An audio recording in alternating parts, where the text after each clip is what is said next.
The meeting will come to order. We have a lot of bills that are, a lot of people that are going to be running back and forth, so we want to get this going. All those present vote aye on the electronic voting board. You have a quorum, Mr. Chair. Thank you. We're going to begin the meeting from the sign-up sheet. I know Senator McDougal has several things going on, and we've all got several emails on this issue, and want to move this off our calendar. Thank you, Mr. Chairman. Mr. Chairman, I hope we can move this off as an issue for the Northern Neck. If y'all are not familiar, the eastern part of it a lot of times. Yes, Mr. Chairman, the eastern part of Virginia has a lot of water, and one of the large bodies of water is the Rappahannock River, and there are really only a couple entry points across that river as you move east of Fredericksburg. There's a point at Port Royal, which is between Caroline and King George. There's one in Tappahannock between, in Essex County, between Tappahannock and Richmond County and Warsaw. And Mr. Chairman, then you have to go all the way down to get to Whitestone to be able to cross the bridge. Mr. Chairman, and that's the bridge that we're talking about. It's the Norris Bridge. It is very narrow, and that is one of the issues, and it's also been very expensive to maintain over the years. So as this issue has been on the forefront of many of my constituents' minds because of the numerous, and Mr. Chairman, you referenced the fact that you've gotten a lot of emails. I think I have about 50 different stories right here that I could give you about horrific situations my constituents have had in crossing that bridge. But Mr. Chairman, that bridge is the lifeline between Lancaster and Lower Northumberland and the rest of the world. For you not to be able to get to the Middle Peninsula and to Richmond and Hampton Roads, you have to cross that bridge or add about an hour and a half each way to your life. So, Mr. Chairman, in working to try to come up with a solution, we've had a number of different thoughts and many obstacles because, as you know, replacing of infrastructure is very expensive, and the Norris Bridge is no exception to that. But in working through this process, very happy to have had a excellent conversation with the Secretary of Transportation, Secretary Valentine, and Deputy Secretary Nick Donahue. And Mr. Chairman, that's where we came up with this idea. And I would love to be the one that just created this out of whole cloth, but this was a collaborative effort. And Mr. Chairman, it's somewhat creative because we're taking some revenues that are already in existence and finding a way to repurpose them so we can either bond or hopefully just pay for outright new infrastructure. Because if we do that, we can have that infrastructure that will reduce our maintenance cost going forward. And that's really the effort to do that. Mr. Chairman, I think, do you have a line amendment or a substitute? Line amendment. Yeah, report the line amendment. Mr. Chairman, the line amendment is on line 71 after sections 33.2-358, strike and 33.2-370, insert, comma, 33.2-369, and 33.2-1530. Is there a motion on the line amendment?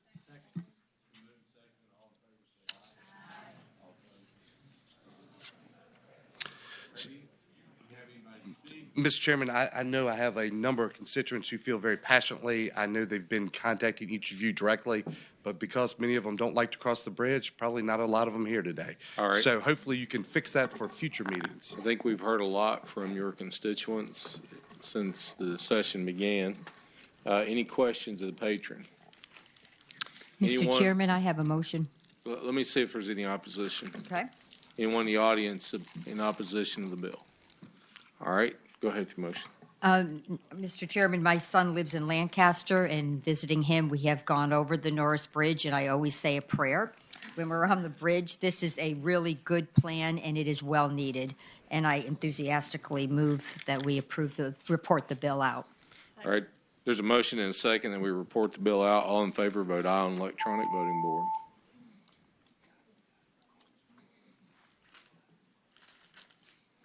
Thirteen ayes, 0 nays. 13 ayes, 0 nays. The bill is reported. Thank you, Mr. Chairman, members of the committee. Senator Black.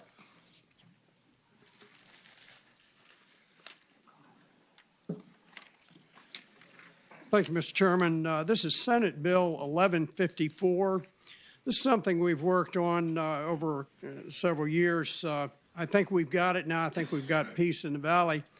Addresses a problem where if you have a very minor rear end because someone is not watching what they're doing, no injuries, no great property damage, you have to charge reckless. And then once you go to court, there is a provision of the code that says that where the degree of culpability is slight, the Commonwealth can then reduce the charge to a lesser included of improper driving. It's very awkward because what it does, it clogs the courts unnecessarily. It pulls our deputies out of the field so that they can go through this rather unnecessary process. As a result, there have been a number of counties that have simply enacted ordinances not in accordance with the Dillon rule, but they kind of work, and they come up with these ordinances that allow their deputies to charge a lesser included offense. What the bill does is it has two sections. First provision is failure to give full time and attention. That is a bill that sort of encompasses all of the existing ordinances that various counties have enacted, and and basically makes them legal. And the second one is one that's failure to avoid a collision for the situation with the rear end collisions, which is probably the most common of all of them. Failure to maintain proper control, and the only reduction of that is if the judge sees the reduction and that he can right now reduce it to improper driving. So you're asking that the law enforcement officer has the ability on the street to charge improper when there's no gross negligence that that individual was operating, maybe ice or whatever that might be on the highway. That's exactly correct. And I've got Sheriff Chapman, who runs the biggest sheriff's department in the state, and he is a great advocate of this, and I think he can perhaps add a little bit to it. All right. Sheriff will be happy to hear from you. I think we know what you're after here. Okay. Having charged this charge Yes. multiple times, I get what you're trying to get to. Well, thank you, Mr. Chairman, and thank you, Senators, for allowing me to testify on this very important bill today. As the Senator mentioned, I'm Mike Chapman. I'm the Sheriff of Loudoun County, Virginia. And Northern Virginia, as you know, and we have a slew of traffic accidents up in Northern Virginia. Senate Bill 1154 addresses a serious gap in the current motor vehicle code. Right now, when a deputy or an officer responds to a minor traffic accident that they don't personally witness what caused that accident, and usually it is a rear-end accident, and if they didn't witness the following too closely, they're pretty much mandated to write reckless driving. And that's a charge, as you know, that carries a $2,500 fine and a year in jail. There is no middle ground, and the only person that can change this charge is a judge when you appear in court. And as Senator Black had mentioned, knowing the severity of this charge, 13 local jurisdictions in Virginia have opted to pass their own ordinances, fair to pay full time and attention, which violates the Dillon rule of the current existing motor vehicle law. We know that for a fact, as we got an Attorney General opinion last year on that. So what deputies, and it also doesn't show it on their driving record as well. So what deputies have done in the past to signal to a judge that it's less than a reckless driving charge is to write improper in parentheses on the tickets. Well, now we're going to electronic ticketing, so that option is no longer available.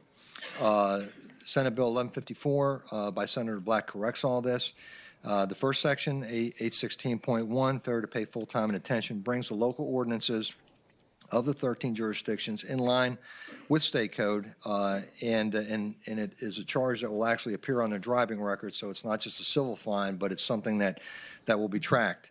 And then the failure to avoid a collision allows officers and deputies the ability to appropriately charge for a violation. It's a middle ground, something less than reckless, where a penalty can be a prepaid fine where they don't have to appear in court, clog up the courts on what are relatively minor accidents. So a prepaid fine would be, you know, where we're going on this, and it also is something that would appear on the driving record.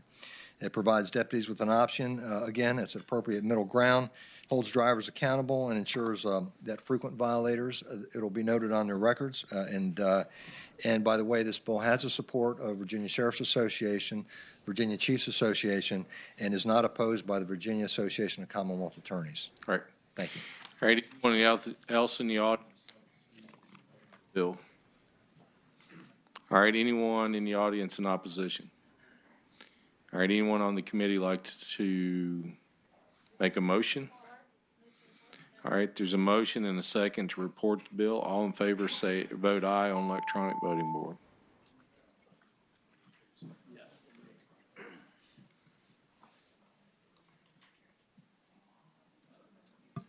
11 ayes, 2 nays. All right, bill reports 11-2.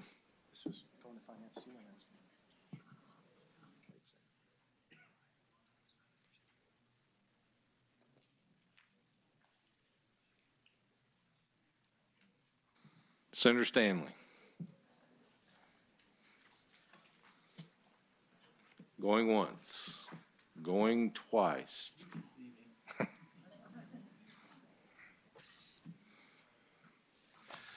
Good afternoon, Mr. Chairman. Mr. Chairman, 1654. can we take this bill by for the day, please? We can't, we don't have another bill. We don't have another meeting. We can't take it by. All right, is that your request? Can it go by temporarily, please, Mr. Chair? All right, we can take the bill by temporarily, but we cannot take it by for the day. Senator Surabel.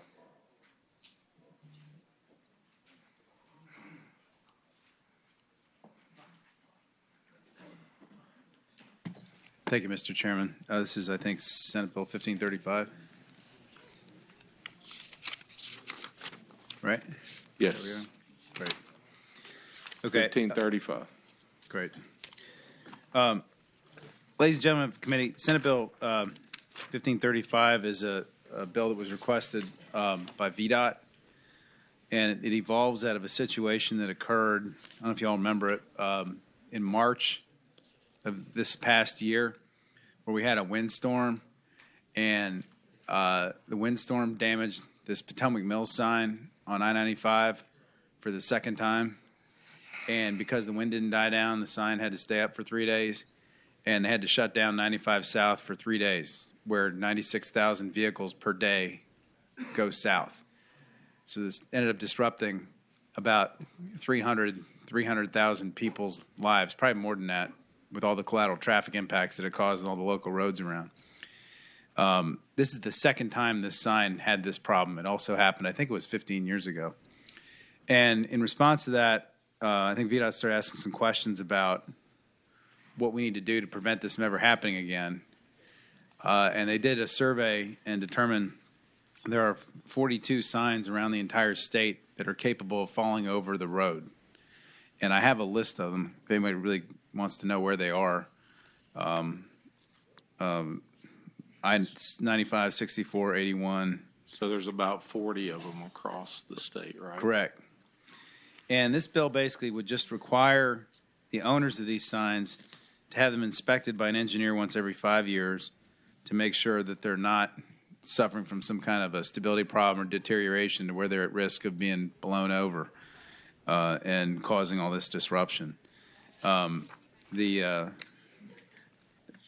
basically what it does. There's also 3 line amendments that VDOT has requested. They're all really technical, and I've given them to council.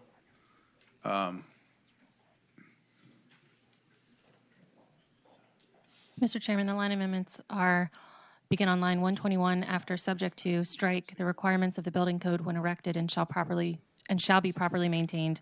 Insert periodic inspections as provided in this section. All right, is there a motion on the amendment? There's two more. Two, okay, I'm sorry. The second amendment, Mr. Chairman, is on line 122. After periodic, insert third party. And the third amendment is on line 128. After safety, comma, strike sign owner, insert engineer. All right, there's a motion and a second that we adopt the amendment. All in favor, say aye. All opposed? I can explain those amendments really quick if it's necessary. Mr. Chairman, you want me to explain the amendments, or are we good? Should I explain the amendments, or are we good? Survey. You want me to explain the amendments, Mr. Please. Chairman? So the first one is a technical amendment to make it clear that the building code is not affected by this bill. The second one specifies that the inspection that's going to be done is going to be by a third party and not by the owner itself. And the third amendment specifies that the inspecting engineer, the third-party engineer, must submit a report showing any structural instability to VDOT instead of to the sign owner. So that's basically what the bill does, Mr. Chairman. And I'm sure, I know there's a couple people that oppose it. VDOT's here to support it and answer any questions, and that's basically what the bill does. All right. All right, there's a motion, a second on the amendment. We adopted them already. We already did. Okay. Is there those that are here to speak in favor of the bill? I think we get the idea, but want to hear from you. Welcome. Mr. Chair, Joanne Maxwell from VDOT. As Senator Survell mentioned, this is an agency bill and was brought about as a result of a circumstance that existed on I-95 back in March of 2018. What we're trying to do is prevent that kind of circumstance from happening again, hopefully to nip it in the bud before it happens, but then to give us some remediation ability if we do find ourselves in another situation where there's a sign threatening the interstate. Great. Thanks for coming by. Yes, sir. Welcome. Mr. Chairman, members of the committee, Steve Bridge, Commissioner of Highways for Virginia Department of Transportation. As Joanne Maxwell said, we are in support of the bill. And as Senator Survell indicated, literally Interstate 95 was held hostage for more than 48 hours during this episode, as well as about 91 to 96,000 people in the southbound direction over the 3-day period. We were fortunate to have the reversible lanes that were far enough away from the sign to be able to facilitate the southbound movement. The second part of this is it did occur over the weekend, so we had lighter traffic volumes. But come Monday morning, we were faced with the decision to shut down all of Interstate 95 in that direction and allow only northbound direction traffic to travel, which would have been a very large impact to the commute, certainly in Prince William County. The bill affects about 1,500 miles of interstate, and I want to preface this is interstate, main line, and ramps. It is not outside of that boundary. As Senator Survell indicated, we do have a total of 42 signs that we have identified tentatively that would be tall enough to be able to impact the operations of the interstate facility. And these inspections that are contained in the bill, the frequency with which are no greater than what VDOT's inspection program would be for such signs or high mass lighting systems. Okay. Very well. Thanks for coming by. Anyone else here to speak in favor of the bill? Anyone in opposition to the bill? Is there a motion on the bill as amended? Second. So motion is second that the bill be reported. All those in favor record your votes aye. Those opposed, no.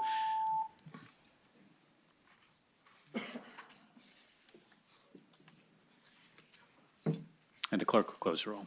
10 ayes, 1 nay. 10 ayes, 1 nay. The bill is reported. Thanks for coming by. Yes, Mr. sir. Chairman, I had another bill from last week we need to revisit really quick. What is the bill number? 1550. The committee will turn their attention to 1550. Is it on the docket? It's not on the docket. It was heard last week, and I think my understanding was that Senator Steff was going to make a motion to reconsider. So, Okay, we'll hear it. Go ahead, make your motion. So I'd like to make a motion that we reconsider Senate Bill 1550. There's a motion. Is there a second? Second. There's a motion, second, that we reconsider the bill. All those in favor will record your votes aye. Those opposed, no. And the clerk will close the roll. 11 ayes, 0 nays. 11 ayes, 0 nays. The bill is before us. Senator Survell. I explained this last week, but it's a bill this committee's seen before and saw it again last week. It just makes it clear a car can't use a bike lane to pass another car unless it's a police car, there's an emergency. And then the second part of it creates a vulnerable user infraction for somebody who does a serious injury to a pedestrian or cyclist in a careless or negligent manner. I think the committee's familiar with the bill. Okay. All right, you got testimony, I suspect, last week. Yeah. Is that correct? Right. Okay, and the bill failed last week and it's been reconsidered. Okay, is there a motion on the bill? It's back before us. There's a motion and a second that the bill be reported. All those in favor will record your votes. The clerk will strike the board. Senator Chase. Make an alternative motion to PBI. There's a motion, there's a substitute motion, the bill be PPI'd. Is there a second to that motion?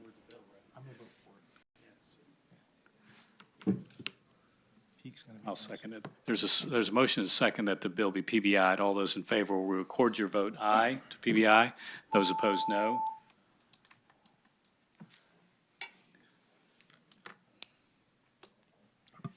I have 4 ayes, 7 nays. Okay.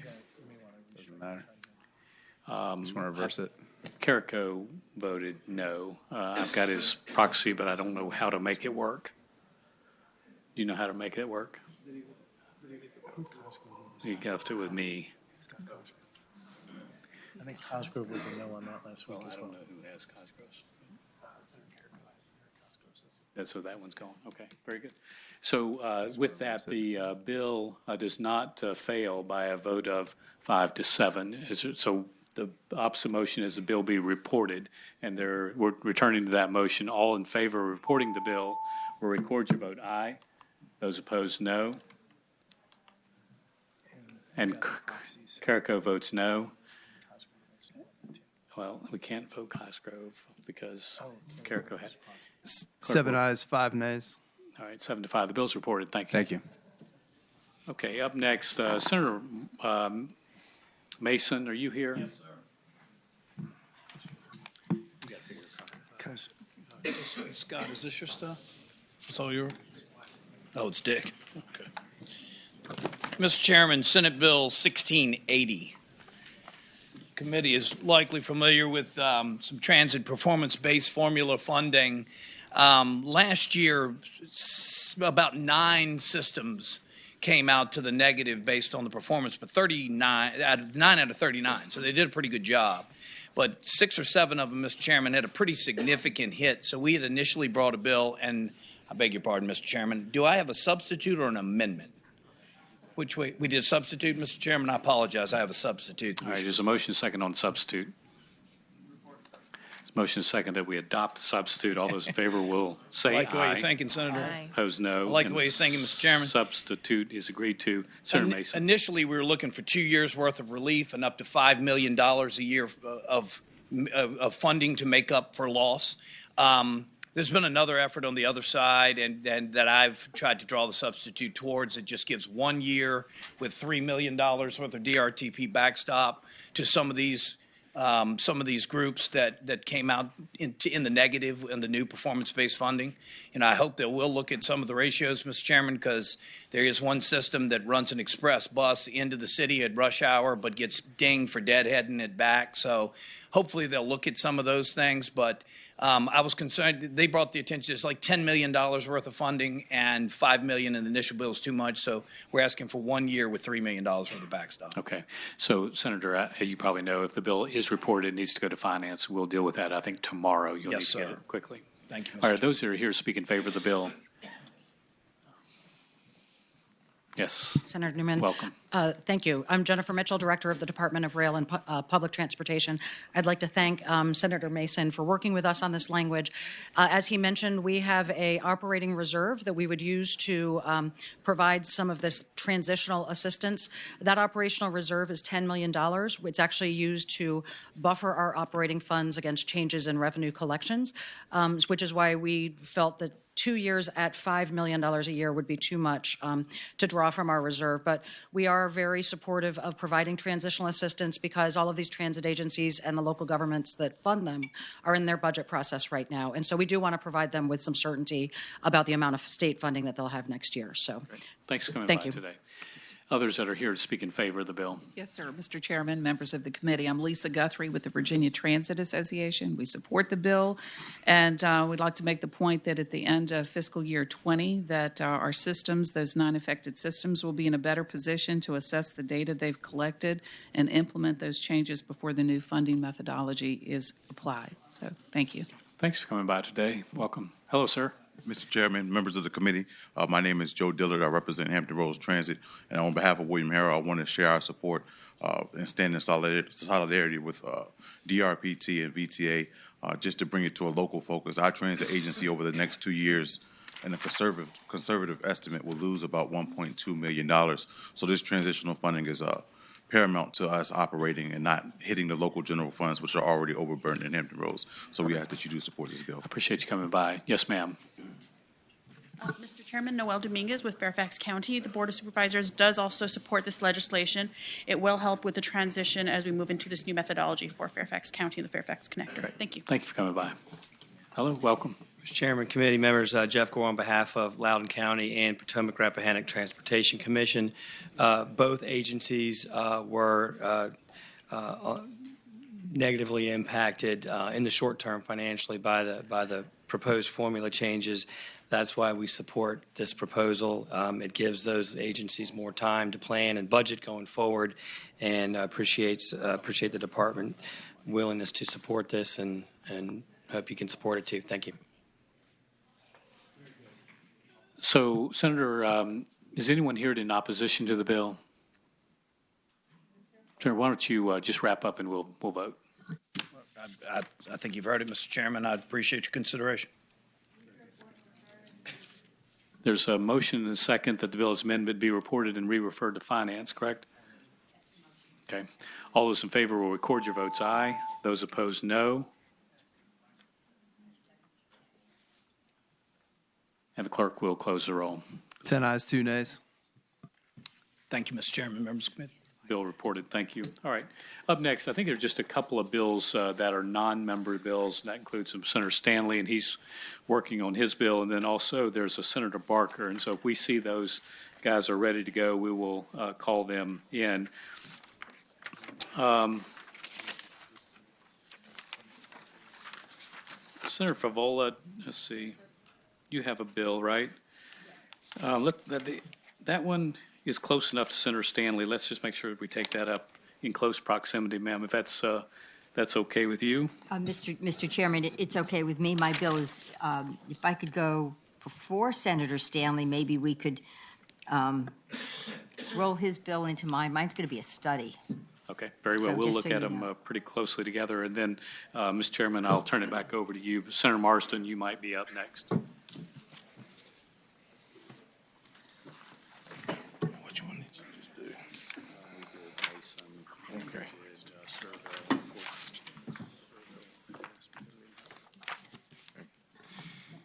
Senator Marsden.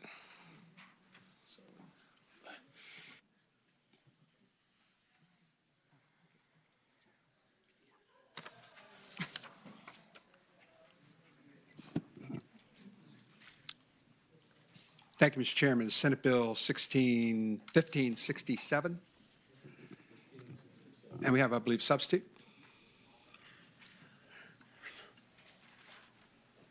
All right, is there a motion on the substitute? It's been moved and seconded. We adopt substitute 1567. All in favor say aye. Aye. All opposed? All right. Bill's before us. Thank you, Mr. Chairman. This is a very, very different bill than what was originally submitted. What the bill does now is simply allow the localities in Planning District 8 and Planning District 16 to set a rate of at least $135 up to the state maximum. This substitute will bring these two planning districts in line with the rest of the state, whose localities may allow for a rate of up to $150 if it is taken through their local towing advisory panel and approved by the local board of supervisors. The substitute, as configured, does not have opposition that we're aware of, and that's what the bill does, and it helps our friends in the towing industry and provides consistency across the Commonwealth. Senator DeStef. If you could, in Planning District 8 and Planning District 16, what's the minimum today? The, Senator Morrison, I'm sorry, Mr. Chairman. Mr. Chairman, Senator Morrison. I think there's somebody behind you, phone a friend's ready to tap on your shoulder. I know we have a maximum, the minimum.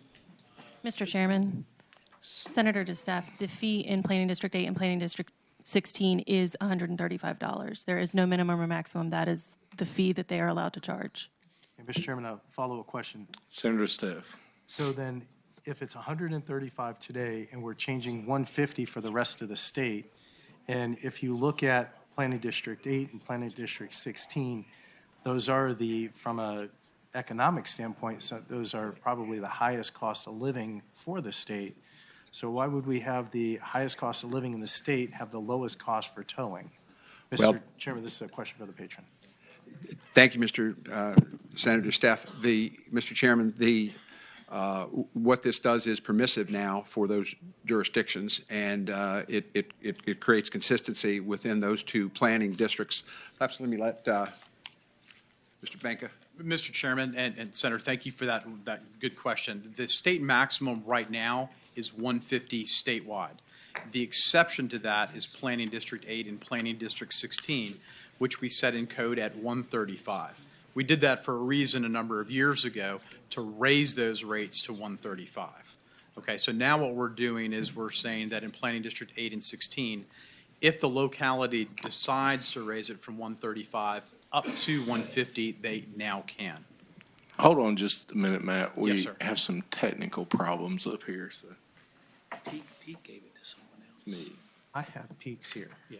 So you're good. But Peak is not with him. Peak is over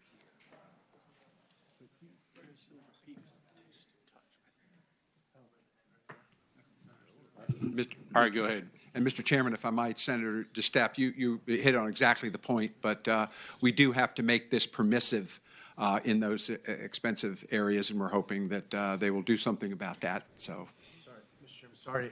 I got caught up in the same thing as mine's moving around in the technology thing. So I guess back to my original question is Planning District 8 and 16 are the highest cost of living for the entire state. And we're saying that we're going to set them at 135 where the rest of the state can go up to 150.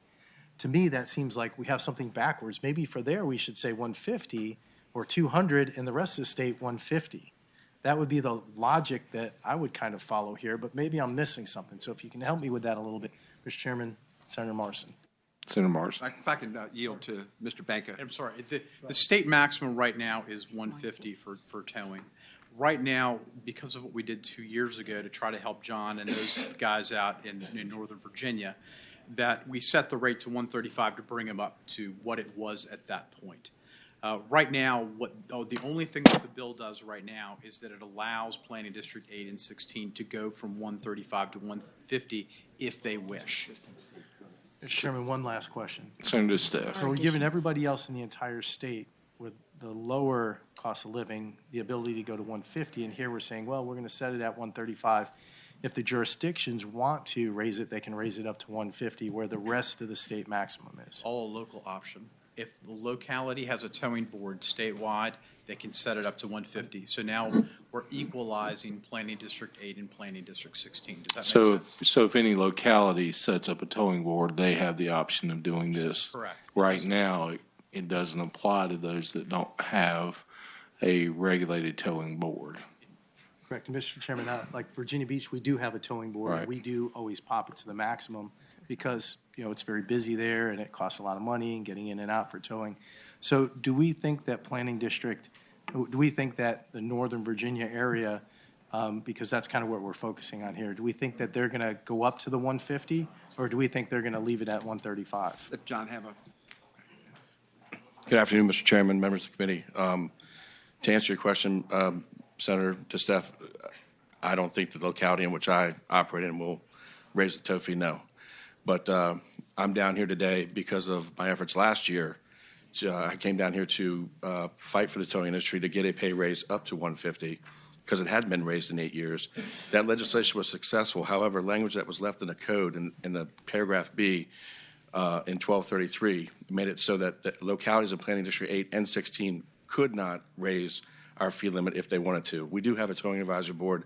I believe all the localities in Planning District 8 do have local towing boards. I sit on our local tow board. But the locality in which I operate will not give me this money, and I will be back here again next year and every year until I get it. Mr. Chairman, Scott, thank you very much for testifying. And I wish Lionel Spruill was here today because I kind of got my line of questioning following up from Lionel Spruill when we look at the rest of the state compared to Northern Virginia. And I understand where the good gentleman here from the towing company is coming and probably agree with them. So I guess I'm going to look forward to seeing him next year, and hopefully we'll have a bill bringing you up to 150 next year, and things will be better. Thank you, Mr. Chairman. I appreciate the time of the committee. Does anyone else on the committee have questions of the patron? All right, anyone in the audience like to speak in opposition? Hearing none, we have a bill that is before us, Senate Bill 1567, in the nature of a substitute. Is there a motion? Move to report. Is there a second? Second. All right, there's a motion and a second to report the bill. All in favor, vote aye on electronic voting board.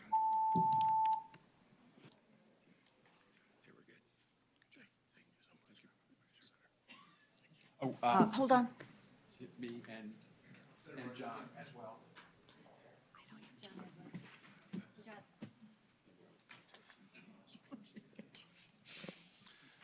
Thirteen ayes, 0 nays. 13 ayes, 0 nays. The bill is reported. All right, Senator Stanley, are you ready to go? You are. All right. Thank you, Mr. Chairman. Mr. Chairman, I have two bills. Which one would you like first? Let's go with Senate Bill 1765, restoration of certain highway permits. Thank you, Mr. Chairman, members of the Payments and committee. costs. A person who, of course, operates a small business, a towing company, came to me through a friend of mine and said, let me know of a situation that was going on. What was happening was towing companies or mediation businesses were being called by state troopers or by the sheriff's departments or your police departments to remove motor vehicles from the state's right-of-ways. In several cases, those insurance companies and owners were refusing to pay. And in accordance with the law as it stands right now, which is 46.212.12.1, what happens is it says that those towing companies may be reimbursed, but the implication is that they would be reimbursed by the state police or the law enforcement agency that called them out to tow. And what you then have happen when they read this law and they then put in an application for the towing price to the state police, they say, we're not paying for it. We're not doing it. So we're not going to do it. So what this bill simply does is allow our Virginia towing companies that go and do the Lord's work for the state police and going out and pulling that disabled vehicle or something out of the right-of-way, that they can go directly to the owner of that vehicle or that insurance company that has insurance on that vehicle to collect their fees. And that way, they will get remunerated for their efforts. What we're finding is a lot of towing companies are turning down the business offer when a state police or a law enforcement or county comes out and says, can you remove this vehicle from this right-of-way? Because they know they're not going to get paid. And that keeps that vehicle in a very dangerous position. So we've got to figure out a way of cutting out the state or the law enforcement as the middleman and allow those towing companies to go directly to the insurance companies or the owners of those vehicles to collect that which they are rightfully due. That's the bill, Mr. Chairman. So what avenue do they have if that towing company names their own price and has an exorbitant price to do that? Well, quite frankly, I think the laws as the towing companies are set kind of control and handle that a little bit. But more importantly, I think what you have is also there's not going to be a towing company that's going to be out there very long doing this if they're charging exorbitant prices. And two, I think our law enforcement who are dealing with this issue more often than not know the reputable towing companies to call. That's the ones that are being called that are suddenly not getting paid for their services and that may not now want to do this job, and that leaves what is left. And what we want is a good business practice where a good business comes out there, takes care of the chattel, gets it safely off the roadway without harming anybody for the state at the state's direction, but then gets paid for what it does. So are you familiar with a rotation list in which most law enforcement work off of that doesn't require them to submit anything other than their qualifications to tow. Mr. Chairman, I'm aware of a list where they kind of, in order to be fair, they go through the list in the same way that they go through a list for people that are signed up as indigent counsel for those who cannot afford an attorney. A clerk would do the same kind of list, so I'm aware of that. So would you not agree that it doesn't reflect on how much they're charging the individual? It only reflects their ability to tow the vehicle. Mr. Chairman, I'd answer the chairman by saying I don't think that's the only factor. I think that list in and of itself, and at least from the localities that I've talked to in my area, if there's a no good towing company, they're not going to stay on that list. Mr. Chairman. Senator Chase. Thank you, Mr. Chairman. Senator Stanley, we actually have this issue in our district. And my understanding is that there is a contract price that's set, which is a maximum price that can be charged. And the problem that the tower has is that sometimes they end up with lemon vehicles. And they try to go and get rid of these salvageable vehicles, and they don't get a lot of money for it. And it's not even worth the time and effort to try to recoup the cost. I think this is a good bill, honestly. Thank you, Senator. And I'm going to be supporting this bill. We have this issue in my district. Thanks for bringing it forward. Mr. Chairman, what we want is these private companies cooperating and working hand in glove with people such as yourself who are working so hard in law enforcement to keep us safe. And in these type of instances, we don't want bad blood or bad feelings, hurt feelings to be between the towing company and the state police when state police says, I don't owe you the money, but yet you're the ones that called us. So just for the patrons' information, we don't have local towing boards that enter contracts with towing companies. We have rotation lists, and those individuals come on completely separate from what Senator Chase has. And therefore, the only avenue that an individual has if the police calls on that rotation list, if they've been charged this exorbitant amount, is to take their case before the Attorney General. Mr. Chairman, I would answer I'd answer the chairman by saying this. If someone tows the car and then charges an exorbitant rate, they're going to be seeking either from an insurance company, which the savvy insurance companies aren't going to pay the exorbitant rates. They're going to challenge them. And two, quite frankly, I think the insurance companies may quell any attempt to charge an exorbitant rate by the tow company. Second, if there's a dispute of the tow and the price, we have the ability through our general district court to seek remuneration and to have a court decide whether that's outrageous or not. Three, we need to trust our towing companies that they're not out there gouging people, that they're actually out there saving people when they're off the road and they're trying to do the right things for the law enforcement. I would just say that this, if we were talking only insurance, but we're talking individual. Mr. Chairman, I would agree with you. And can I say this prevents that one time or two times or 10 times where an exorbitant fee is charged and the person feels compelled to pay it due to the fact that their car broke down and they had to leave it on the side of the road? That may occur, but that occurs right now too without this piece of legislation. We're not creating something that's going to occur. We're not exacerbating it, and we're not stopping it. What we're doing is just trying to make sure that the tow companies get paid the money they're due, because we're finding less and less tow companies wanting to help state police when it comes to going out and removing vehicles from right-of-ways, the Virginia's right-of-ways. Senator Favola, I think you have a question. Okay, I'm sorry. I thought I heard a voice from beyond. Senator Steph. Mr. Chairman, Senator Stanley. Yes. I'm going to read this question because this is from my proxy. It's not from me. Okay. That's very exciting. Bill. So my proxy says this seems to go way beyond cleaning and clearing the road. Does this include paving, repairing, replacing structures, et cetera, when damaged in an accident? Mr. Chairman, I'd answer. Or as a result of the accident? Mr. Chairman, I'd answer the gentleman who asked the gentleman's question by proxy that this has only to do with those cars that are, so the scenario is state police calls up, Senator Carrico's son calls up, says, we got a car in the right-of-way, needs to be towed, it's a safety hazard. They call maybe the one on the list. The guy responds or he declines. He comes out, he tows it back to either impound or wherever it's directed to be left off, maybe his own lot. At that point in time, they have done a job as we expect people to do under an executory contract, and he wants to get paid. The question is, where does he get paid? Well, state police says, I don't owe you the money, we're not going to pay. local, we don't know the money, I'm not going to pay. So we're just now taking the middleman out and drawing a direct line from the person who's doing the job to the person who owes for their property being safely removed from the state right-of-ways. So I do not believe that it involves anything with regard to if the guy locked up some gravel and made a mess of the road. Well, I would argue that there is no middleman.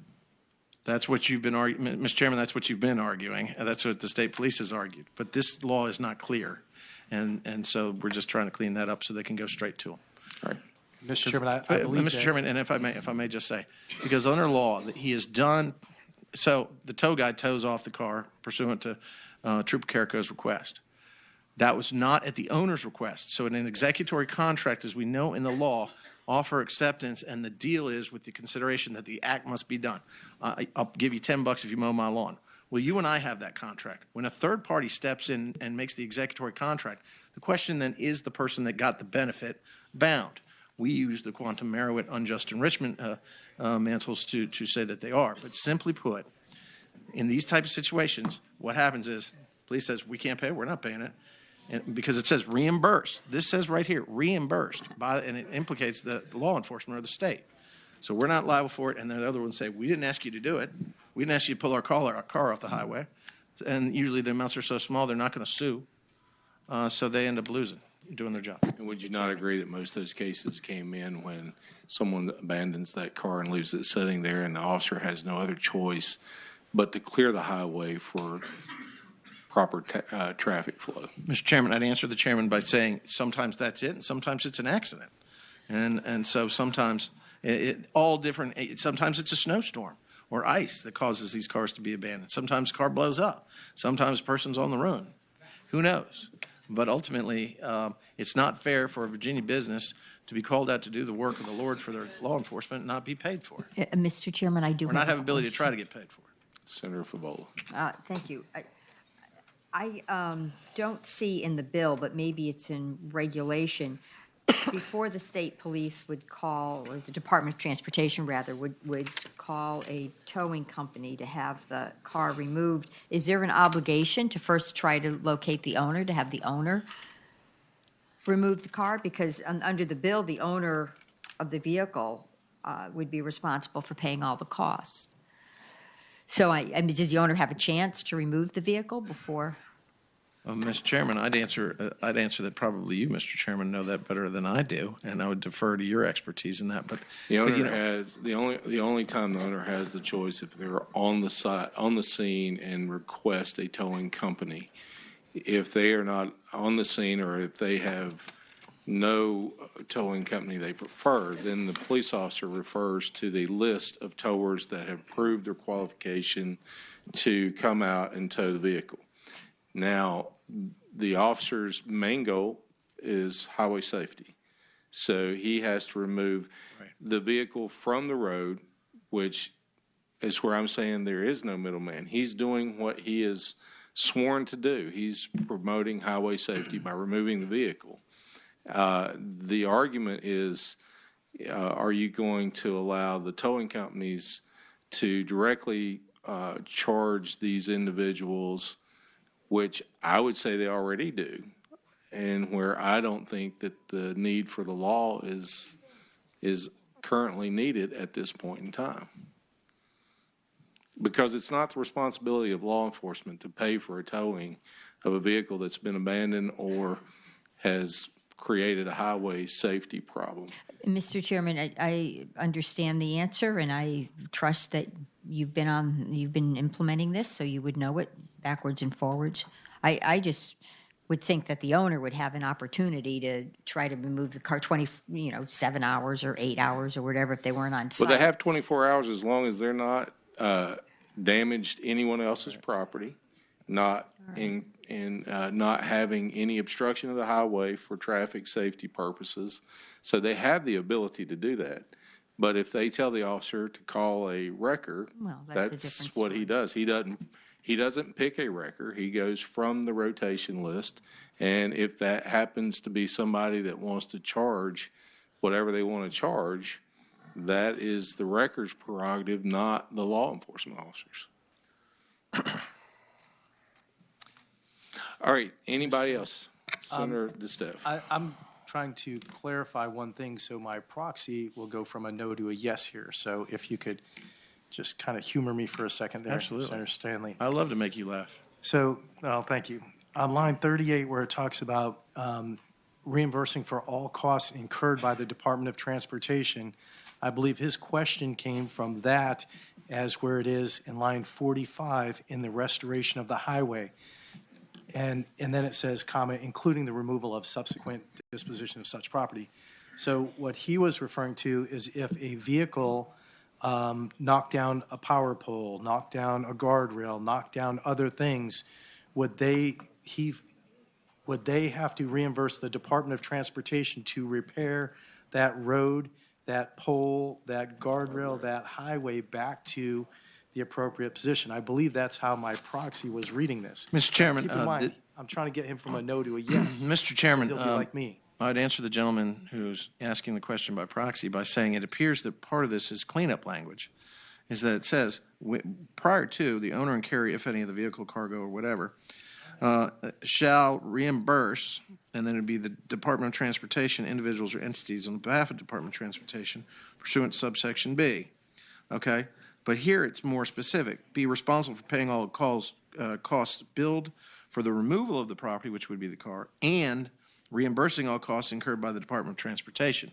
So one presumes that part of this is contemplating not only the putting the onus upon the owner or the insurance carrier for the costs of the removal of the vehicle from the right-of-way, but also any costs that the Department of Transportation may incur from a bumped-up guardrail that needs to be replaced. So yes, it would.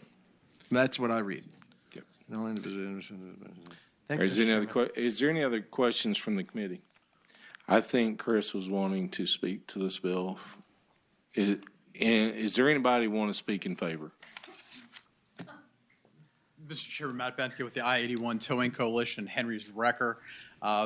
Henry's is the largest public safety tower in North America. They're in Fairfax.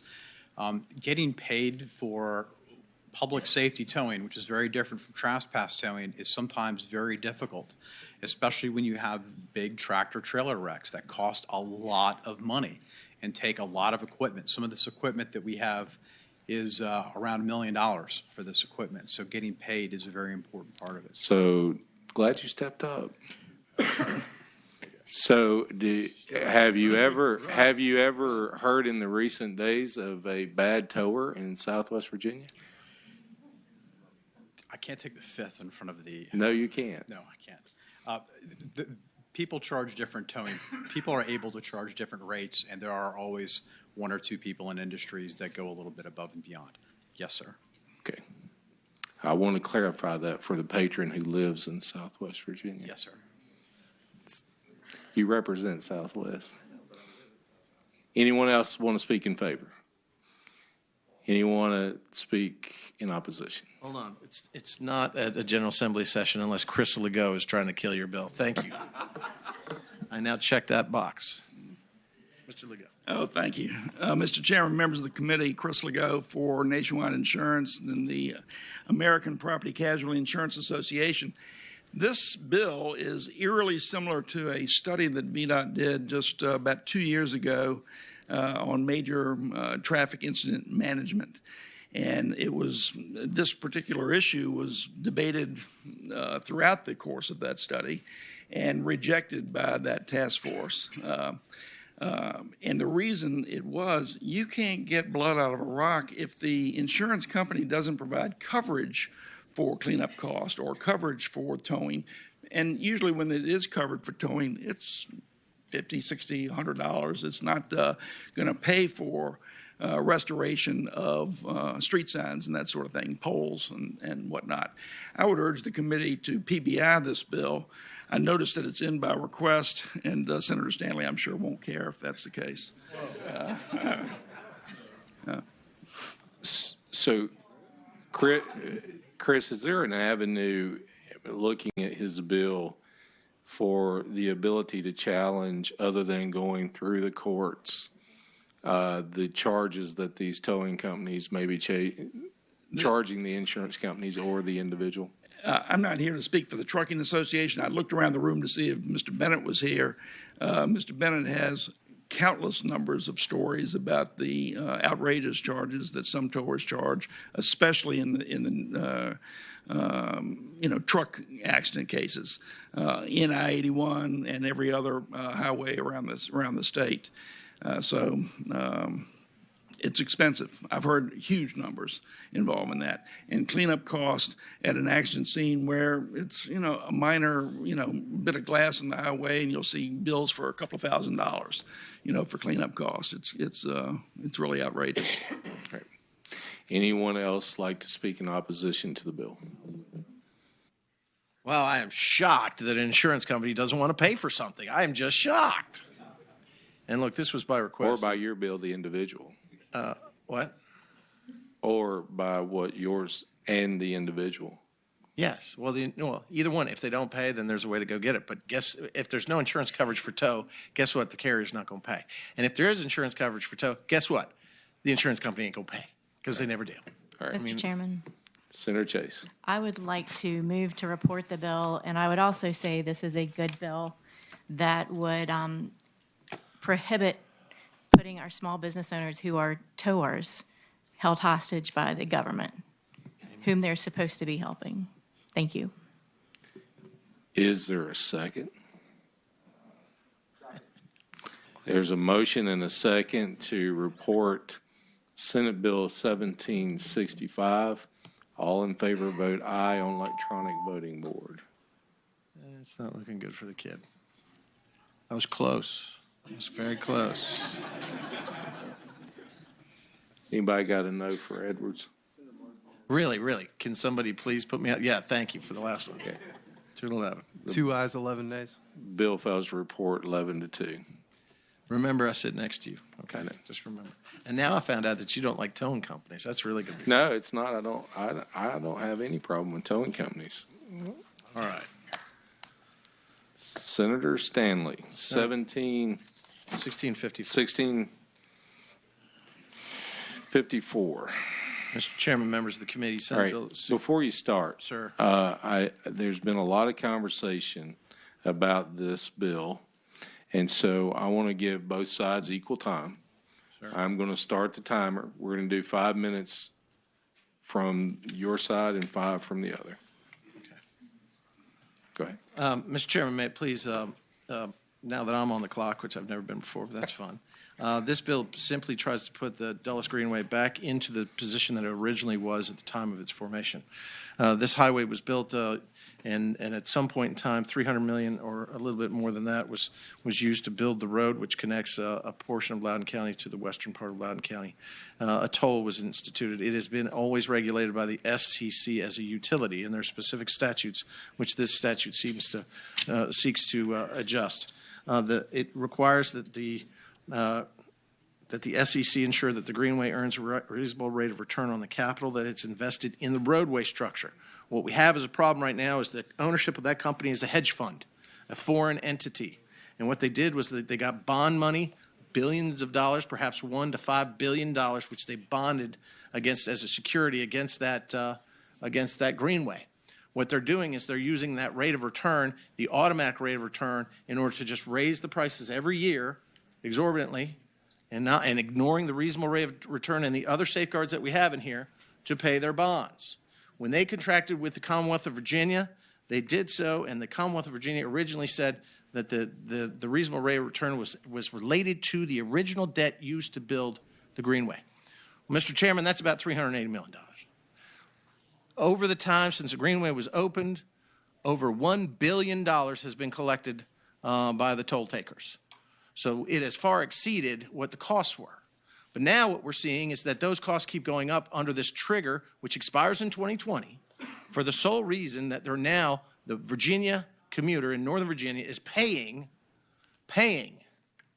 for that bonding, which they did, putting that Greenway up as an asset in order for that hedge fund to grab more money that it can use in other parts of the business.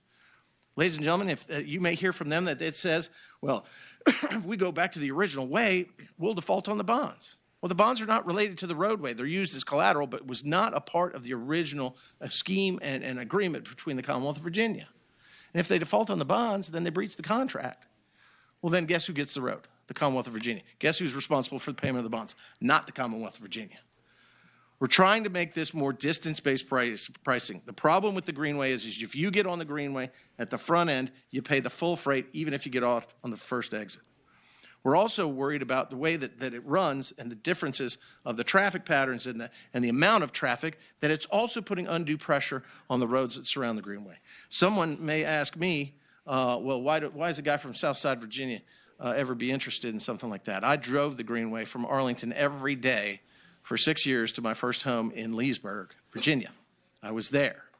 And quite frankly, what I'm seeing up there is maybe there is a better ability to pay, but every Virginian in this Commonwealth is for the common good. And so me in Southside Virginia is exactly concerned with those in my brothers and sisters of the area that I grew up in terms of trying to make sure that we return ourselves to the obligation that we made in the contract, that it's a reasonable rate of return based on the investment, that we are not overtaxing the person that is using the Greenway, that there are adjustments that are made by the SEC and looked at by the SEC with regard to how we fluctuate that pricing, and that we try to have rate-based, exit-based pricing based on distance. That is not unfair. That's the right thing to do. And quite frankly, for anyone to hear that this is a bad thing, or this is a bad bill, or it may, and I've now heard the argument from that side, the owner saying, well, if you give us this bill, then we'll be totally out of control. We'll just be charging these exorbitant rates. We'll go to the SEC and ask for 15%. The reason why we have the State Corporation Commission is to stop exactly that greed. And if that's the truth of the bill, then ladies and gentlemen, they'd be behind me going, we support this bill. We want this bill. Not, please kill it. This is fair, and it's right, and it's about time that someone care about Loudoun County's commuters, as I, for 6 years, was one of them. And that's the bill, Mr. Chairman. I'd ask that you start the 5 minutes, since I finally finished arguing a bill in less than 5 minutes for those that may be behind me in support. And I thank you, sir. All right. Can you sum it up in just a few seconds, a few minutes? All right. Let's hear from you. Okay. 2 minutes. Okay. Thank you. Thank you, Mr. Chairman. Thank you, members. I'm Loudoun County Supervisor Ron Meyer on behalf of the Board of Supervisors who unanimously supported this bill. The reason is really simple. We have felt like the General Assembly has ignored us up in Loudoun for a long time with the regulations. Thankfully, someone has taken up our cause, and this committee today can send a message to Northern Virginia that we do care about you. I represent that front end of the Greenway that has to go just a couple miles on the Greenway, yet pay $6 each way every day. And you can see I'm young. I have a young family. That adds up to $3,000 per year if you take it every workday. And many of my friends and constituents take it and pay that $3,000 a year. Or they have to take local roads, and that's why the intersection at Loudoun County Parkway and Waxpool backs up a half mile almost every day. Half mile of congestion each day because people are avoiding the Greenway. It got so bad that in 2015, I ran on something really simple. I put this on all of my signs: build Greenway alternatives. We've had to put in a $100 million project to build a parallel road for these last couple miles because the alternative right now is such a huge horseshoe that we needed a more direct path. $100 million, by the way, is competing with other projects with the CTB and the NVTA. And so we can actually get a much better deal for our commuters with this bill, and it's really simple. The debt is the problem. It costs them $400 million to build this road, yet they have more than $1 billion in debt. Why is it on the backs of my constituents to pay the $600 million plus in debt that they've leveraged in some scheme? Why is it on my constituents, my young families, our future, and our economy to pay for that debt? It is absolutely unreasonable. The SEC needs to be able to do its job. This clarifies the language. It puts in distance-based tolling. And frankly, it lets people know that you all actually care about people who live in Loudoun. This has been our #1 issue for a decade. And you all have the chance to make a fair system. And by the way, we could still negotiate a different deal with the Greenway, but this is just fair. This is just basic fairness and putting in something that will treat us all with respect. Thank you, sir. All right. Thank you. Chairman. we're going to hear from the opposition, and then we'll ask questions as soon as both sides have presented. All right? Opposition. I don't want to take the secret documents there. All right, there we go. There Okay, we go. let me All right. put it down for you. There you go. A height joke, really? All right, Just get a height joke. so we gave 5 minutes and an additional 2, so we'll start 7 minutes for your side also. Yeah, Mr. Chairman, Miles Lauria on behalf of the Dulles Greenway, and I know you all do care about people. I'll just start with that. Mr. Chairman, the Dulles Greenway is a 100% private toll road, 14 miles. They have not taken one nickel of public money, not for construction, not for operation. The Greenway's fulfilled its obligations to the Commonwealth under both the Comprehensive Agreement and the Highway Corporation Act. But Senate Bill 1654 seeks to violate the agreement between the Commonwealth and the Greenway by retroactively changing the regulatory structure under the the Greenway has operated under for the past 25 years. They're changing the rules of the game midway through, and that's not the Virginia way. Senate Bill 1654 attempts to fully redefine the criteria that the Commission has used to evaluate tolls on the Greenway since the inception of the road in 2013. Now, the SEC, there was an SEC proceeding that was initiated based almost exclusively on these very criteria. After an extensive and thorough proceeding, the SEC rejected these criteria as an inappropriate standard to setting tolls on the Greenway. The ruling was also upheld by the Virginia Supreme Court. Senate Bill 1654 effectively does an end around both the SEC and the Virginia Supreme Court. Now, 1654, what does it do? It does require distance-based tolling. It also requires the Greenway to pay $30 million to institute distance-based tolling on a road that was never meant for distance-based tolling. That in and of itself is a violation of the Comprehensive Agreement. And also, when we talk about distance-based tolling, there are some folks in Loudoun that might not like this deal at all because, remember, it's distance-based. Everyone on the western end of that road are going to be paying a whole lot more than they pay now. I'm not sure that the citizens of Loudoun County fully understand that. Also, the bill provides for a definition of reasonable return that limits the debt service that the SEC can consider as part of setting the Greenway's tolls.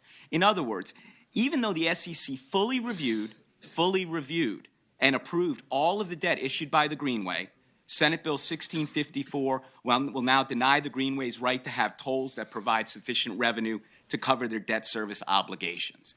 We think that is a constitutional problem, and we can talk a little bit more about that if there are questions. But I want to stop, and if I can, I want to introduce James Hook. James is the CEO of Atlas Arterio, which owns the Greenway. And James came all the way from Sydney because obviously he thinks this bill is very, very serious. Mr. Hook, thank you for attending, and look forward to hearing from you. Thank you, Senators, for the opportunity to speak on behalf of this bill. First thing I want to say is the company that owns the Greenway that I run and I'm the CEO of is not a hedge fund. We're a toll road company listed on the Australian Stock Exchange with public investors who are Australian, US, Canadian and other pension funds. We trade shares like any other toll road company. We are not a hedge fund. We own toll roads in France, toll roads in Germany and a toll road in the United States and Virginia. The second thing I would say is that the debt that is on the Greenway is of two components. There is the $445 million of debt that was used to construct the road and provide incremental improvements. And then there's another $414 million of net debt and $600 of total debt that represents the historical losses that the road has made. That $600 million of debt that is denied by lines 46 to 48 of this bill, that's told that the SEC has to exclude that debt, that represents 60% of the debt of the business. All of that debt, 100% of that debt, was approved by the SEC.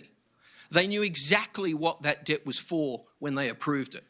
They knew that it was to fund the construction of the road and then the initial losses of the road. This was to be a 50-year concession. And in the first 25 years of the road, we would make losses, and then profits would be made in the last 25 years of the road that would be sufficient to pay off the debt on the losses. What this bill does is at year 23 in that 50-year concession say, thank you for incurring all the losses and thank you for building the road, but the $600 million we are now mandating that the SEC that previously approved you can no longer give you the right to return. That represents unconstitutional taking. I run toll road companies around the world, and when legislation comes up in 50-year concessions, I have never once got on a flight to the other side of the world to testify as to the unconstitutional taking that's been done. We built a road in partnership with Virginia. The rules of the game were agreed. The goalposts were agreed. We have always acted in compliance with that agreement. We are in no way non-compliant with that agreement. The SEC receives all our financials on an annual basis, and the SEC has approved every cent of debt. And they knew that the debt was to fund the losses in the early years. If we had not wanted to have losses in the early years, we could have avoided that. And the way we could have avoided that was having a 72% higher toll. The SEC did not approve that 72% higher toll because it knew that over history the toll would rise, and that's how we would be repaid. All of these materials, everything in this legislation has been litigated once in the SEC when Delegate Ramadan spoke on behalf of the people of Loudoun County, and the SEC rejected that.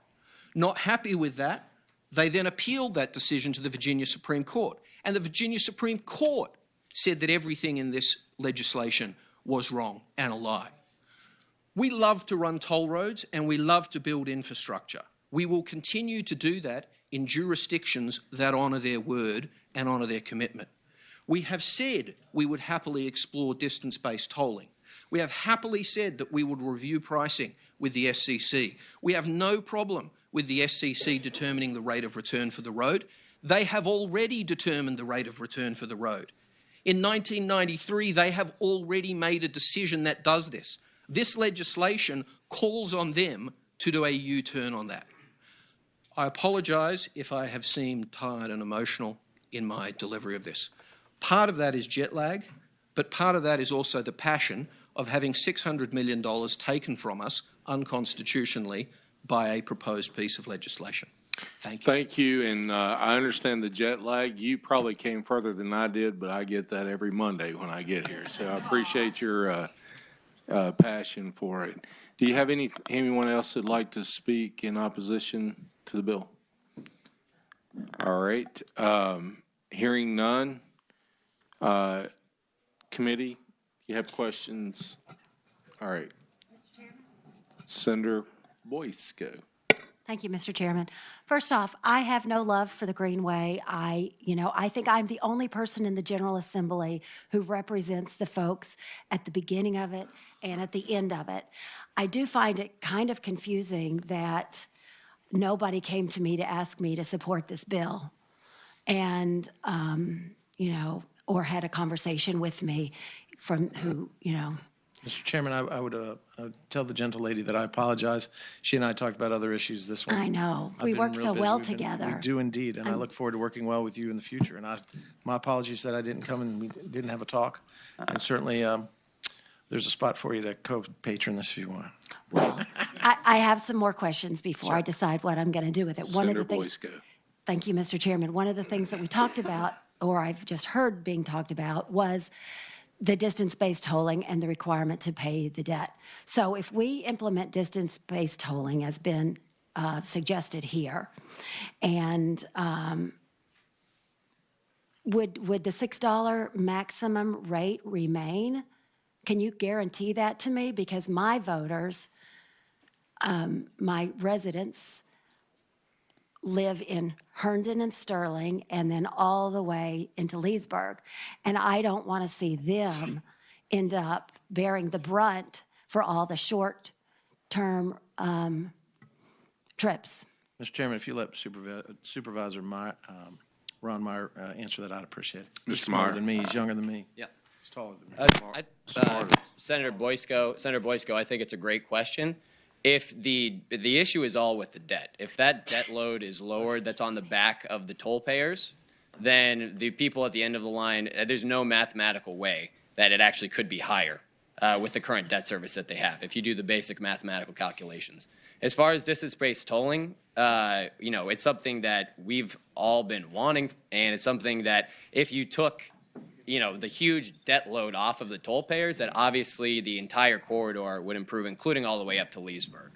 And so we'd love to see those. I mean, those statistics are available. The county and our offices run them. If we actually had just to do the $400 million versus the $1 billion. By the way, the whole argument that it's losses, the idea that it's losses is totally patently, that can't be accurate, because it costs $400 million to build the road. They're cash positive by bringing in tolls. What are their expenses? What are their expenses? You're telling me maintenance costs $400 million on that road?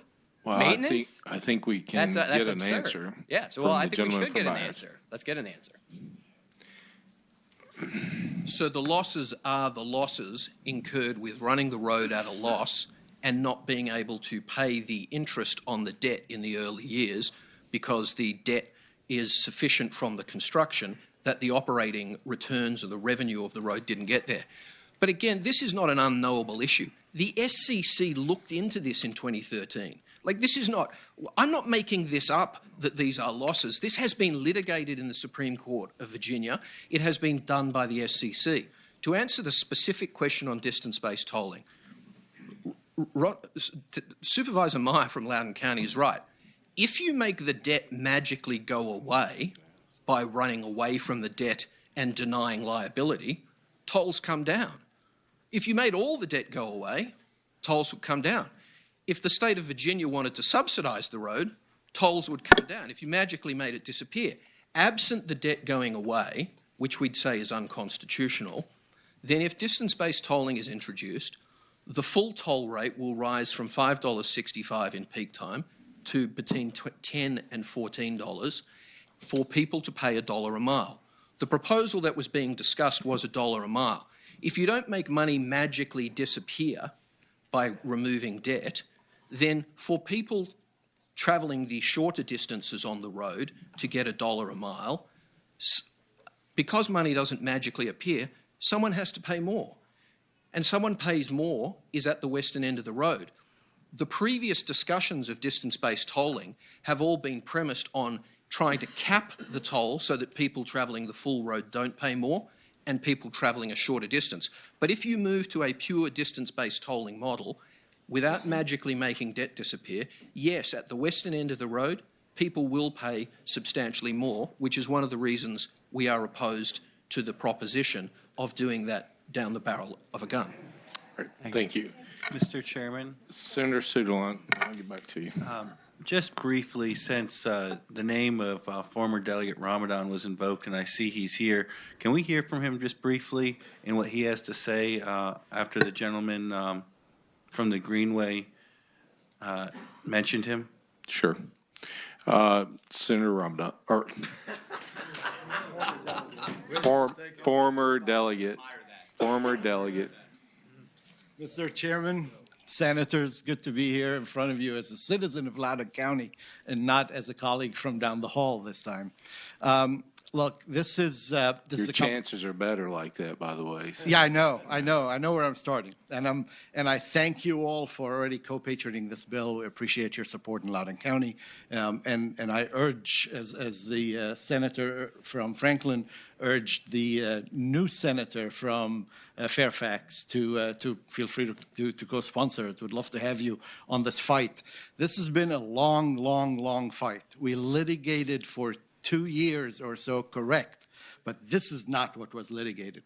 What was litigated was the out-of-bound actions of this corporation from Australia that plays fuzzy math, and believe it or not, we're still under a non-compete that I can share with you some of the stuff that we saw during that state corporation commission case because there was so much fuzzy math that was out there. And we can't share it necessarily. However, that fuzzy math is done in Australia. Yes, there are billions of dollars that was used and sold and the money disappeared. it magically disappeared. It's not this that's disappearing, that's disappearing. In this body, Mr. Chairman and Senators, we all for years served and agree that our word is our bond and that you can't lose that. Well, I'm sorry to say, Mr. Chairman, that half what I heard from opposition is false, absolutely false, and they misrepresented everything that happens to this committee. Now, I am happy to go in and sit down with every senator and go into details on each one of these and show you where the falseness is. But you know me, you've served with me. When I say my word is my bond, my word is my bond, that was false information. Let me just rebut 2 points or 3 points that were made. This is not per se a private corporation. This is a regulated utility. Just like we regulate everything else, we've regulated Dominion, we've regulated every other utility in the state. That's what this is. There was no violation and no change on regulatory structure.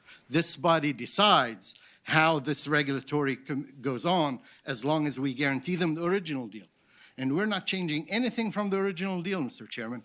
All we're doing is actually defining the original deal. They abused the original deal over a 10-year period. And what we are doing is redefining the original deal. Mr. Chairman, they used experts for years and years and years to come in front of Virginia and say this is how it should be, that have now been banned from several courts in this country from testifying because those experts were fraudulent. Mr. Chairman, they showed up in front of Loudoun County 2 weeks ago, and they misrepresented a deal that they did with Delegate Bell at the time, and then they reneged on it. Loudoun County citizens, bipartisan, 8-1 vote, stood against the deal that they made, and 9-0 support this deal. We know what's best for us. $6 to drive 1 mile on this road. It's the most expensive road in the world. And back in the day when we were litigating this, not what's in this bill, we were litigating their misrepresentation and their mismanagement of the road. When we were litigating that, Mr. Chairman, we got their brochures from Australia. By the way, we couldn't get everything from Australia. A lot of things they won't even send to us back then. But we got their brochure, and from their worldwide project, they had a picture on the cover of the brochure of the Greenway as their perfect 30% zero-sum bond that they're selling on. Now, I'll tell you, Delegate DeStef would take a 30% deal anywhere. And Senator DeStef, well, we served together in the House. Senator DeStef would take a 30% zero-sum bond any day on some of these, and a lot of people did, and we're paying for it. We're paying for the entire debt instead of just $300, $400 million. We're not telling them to do that. We'll pay for the $300, $400 million. We'll pay the servicing on that. We'll pay the operational expense. Heck, they even got a 14% return. We don't even have 14% for Dominion that run nuclear power structures. All right. We're happy to do that. This is what this bill does. It clarifies all of that. I will give the opposition enough time to respond to that. Mr. Chairman, frankly, some of the rhetoric was unacceptable, but don't take it from me. Let's take it from the SCC's own conclusion. Let me pause right there just a moment. Is there anyone in here from the SCC that can speak to this? Can I just quote, and then I'm happy to yield to the SCC. In their findings, and I'm quoting here, Delegate Ramadan's proposal would not provide sufficient revenues for the company to meet its debt obligations and could jeopardize Trip 2's overall financial integrity. And a little later, we reject Delegate Ramadan's assertion that Trip 2 has previously engaged in imprudent actions that must alter our findings herein. That's not me, that's the SCC. Delegate Ramadan has floated a flotilla of these type of accusations in his SCC proceeding. The SCC said, we're not buying. And I hope this committee won't buy either. So I got 3 people in the queue, but I'd like to hear from the SCC real quickly. Yes, please, Mr. Chairman, that was one of my before, requests. You have any questions. Mr. Chairman, Scott Armstrong. Can you give us some insight on what's been going on and where we are right now as far as this Greenway questions back and forth have been going? Somewhat, and I confess I don't have intimate familiarity with all the cases being discussed, but my understanding is the commission did conduct a full review back in, and this is going back to 2006, under subsection D of 56542. The commission looked at all the available evidence and considered the rate increase that was proposed then. Subsequent to that, under subsection I, the commission has considered the annual increases proposed by the toll road, the Dulles Greenway, and they have primarily been based on the CPI plus 1%. My understanding is that the level of debt has increased significantly in recent years. Part of that was due to refinancing of the bonds. The current issuances of bonds are what are referred to as zero coupon bonds. They're bonds that don't pay cash currently in interest. Instead, the interest is deferred and it's payable upon maturity along with the remainder of the principal. That has allowed the Dulles Greenway to incur book losses through the years, but still have the cash flow to meet its debt service coverages. That's a little background on some of the financials behind this discussion. So, Go ahead. so have you looked at the language of the bill as far as what's being proposed in the bill with this sunsetting in 2020, dealing with subsection I, allowing the SEC to take a look closer at this Greenway deal that's being proposed here? Have you seen the language of the bill? I have. The commission does not take a position. Well, I understand that, but I just want to make sure that the commission has seen the language of the bill and comfortable with how the language is in the bill. We are aware of the language in the bill. Okay. Good enough. I understand your position. All right. Senator Marsden, you had a question. Oh, and then Senator Favola. Yes. I'll yield to Senator Favola first. Senator Favola. Thank you, Senator Marsden. Mr. Chairman, as I read this agreement, it gives the SEC more authority than what was originally granted. It essentially overrides the authority that VDOT and the General Assembly exercised when we approved the agreement. Is that a fair statement?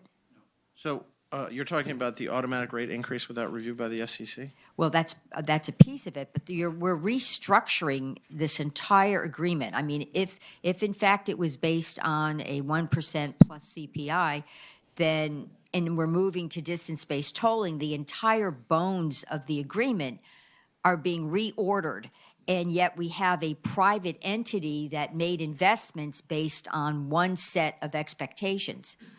Mr. Chairman, I'd answer the gentlelady by saying, of course, number one, this original structure of where this contract was granted between what became a private utility, the Dulles Greenway, and the Commonwealth of Virginia, created this statute. Some years ago, the senator of Loudoun at that time proposed an ability to amend this bill that took away the ability of the SEC to review every rate request increase and basically allowed it to be automatically done without review by the State Corporation Commission based on a certain automatic formula not to exceed a certain percentage. Okay. Now, from that, and so that's what's already in there. That has the sunset clause of 2020. So let's just say if this bill is not here, but the sunset clause goes in effect in 2020 and nothing is done, then really this bill is in effect. What this bill tries to then define better than what the original agreement is what is a reasonable rate of return to the Dulles Greenway in relation to the benefit obtained. What it more likely defines what is that which is not likely to materially discourage use of that roadway. If I may answer, I think there might be just a minute, and another I'll response. get you. I'll let you answer. and provide the operator with no more than a reasonable rate of return. As we always know with utilities, that's part of it. Okay, so quite frankly, when they even say about, if we're reworking the bones, the Attorney General's office has opined and sent us communications that says this is not constitutionally impermissible, as the scholar back here alleges, and quite frankly, would not affect anything that's occurring at the time. And quite frankly, I would say finally to you, Senator Favola, that remember the SEC did say this, that in 1998, when they approved the refinancing, which basically it's like getting a home equity loan on your home, but getting upside down in the process, they said that the allowing of that refinancing shall not be interpreted as an approval of the particular securities that they propose to issue. Likewise, our approval of that refinancing is not a guarantee of repayment of principal or payment of interest on any security or an extension of the credit of the Commonwealth or any of its subdivisions. Commission approval of this refinancing does not guarantee any particular level of tolls or toll structures to the owner. Tolls and other fees for charges for use they anticipated in 1998 will be reviewed and established and revised as provided by law, which at that time included review by the SEC. Right. And if I may just say, Senator Favola, so this lawsuit they're talking about litigated had not anything to do with that issue, because and also too the SEC said it's moot because they just keep going right at what's allowed by statutory procedure. Mr. Chairman, and for disclosure, Mr. Chairman. For disclosure, I was the attorney in that case, and I did so pro bono at no benefit, and represented Mr. Ramadan. All right. Delegate Ramadan. Senator Favolo. It's a very simple question. I mean, we could drag this on for hours talking about the We're going to wrap nuances. this up and take a vote. So maybe this is something for the SEC. When this initial agreement was crafted, distance-based tolling was not part of the initial agreement. Is that correct? Mr. Chairman, I'd answer the gentlelady by saying yes. So I am, Mr. Chairman, follow up, and I won't take too long.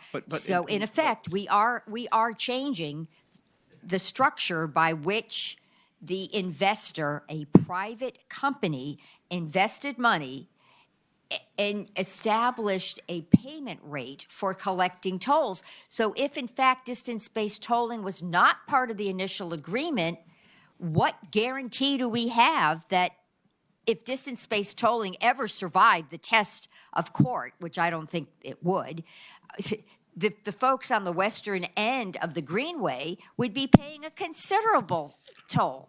Mr. Chairman, I'd answer the gentlelady by saying that's incorrect. It's incorrect because the contract may not have specific, the agreement with the Commonwealth did not specifically say distance-based tolling. However, it did say that the rates reasonable to the user, which is the commuter, in relation to the benefit obtained, which in my legal definition says, if I'm getting off on the first exit, but I'm paying the full ride for the last exit, is that a reasonable rate to me, the commuter, in relation to the benefit obtained? So what we're trying to do is well define it and make it more defined, because it left the opportunity for distance-based tolling to occur. It just had not defined it.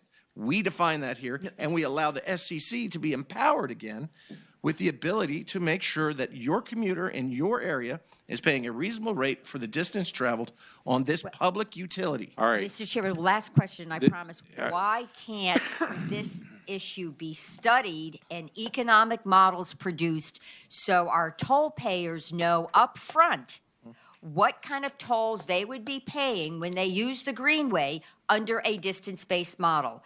To the kind senator from Franklin County, who I've frequently co-patroned bills with, I would like you to co-patron my bill, which is a study and would give us models so we know in advance what would happen.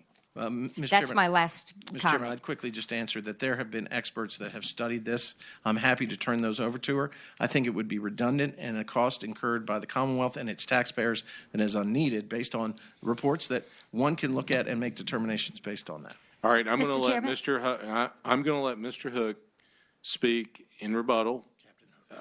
Senator Steph has been in the queue, and then we're going to take a vote on this bill. Mr. Hook. So if this legislation doesn't pass, the SEC in 2020, 2019 has the full ability already to review the agreement, has the full power already to do that. What this legislation does, and I use Senator Stanley's own words, is better define for them the decision they should reach. It forces them to consider distance-based tolling. So what it is basically saying, when you say better define, it's already defined the rate of return. The SCC has decided the rate of return. When he says the words better define, what he means is move the goalposts. He is exactly specifying it. All the decisions about what is a reasonable charge to be incurred have already been interpreted by the SCC. They were interpreted in the original setting of the tolls. We would not have been able to charge those tolls if they were not reasonable.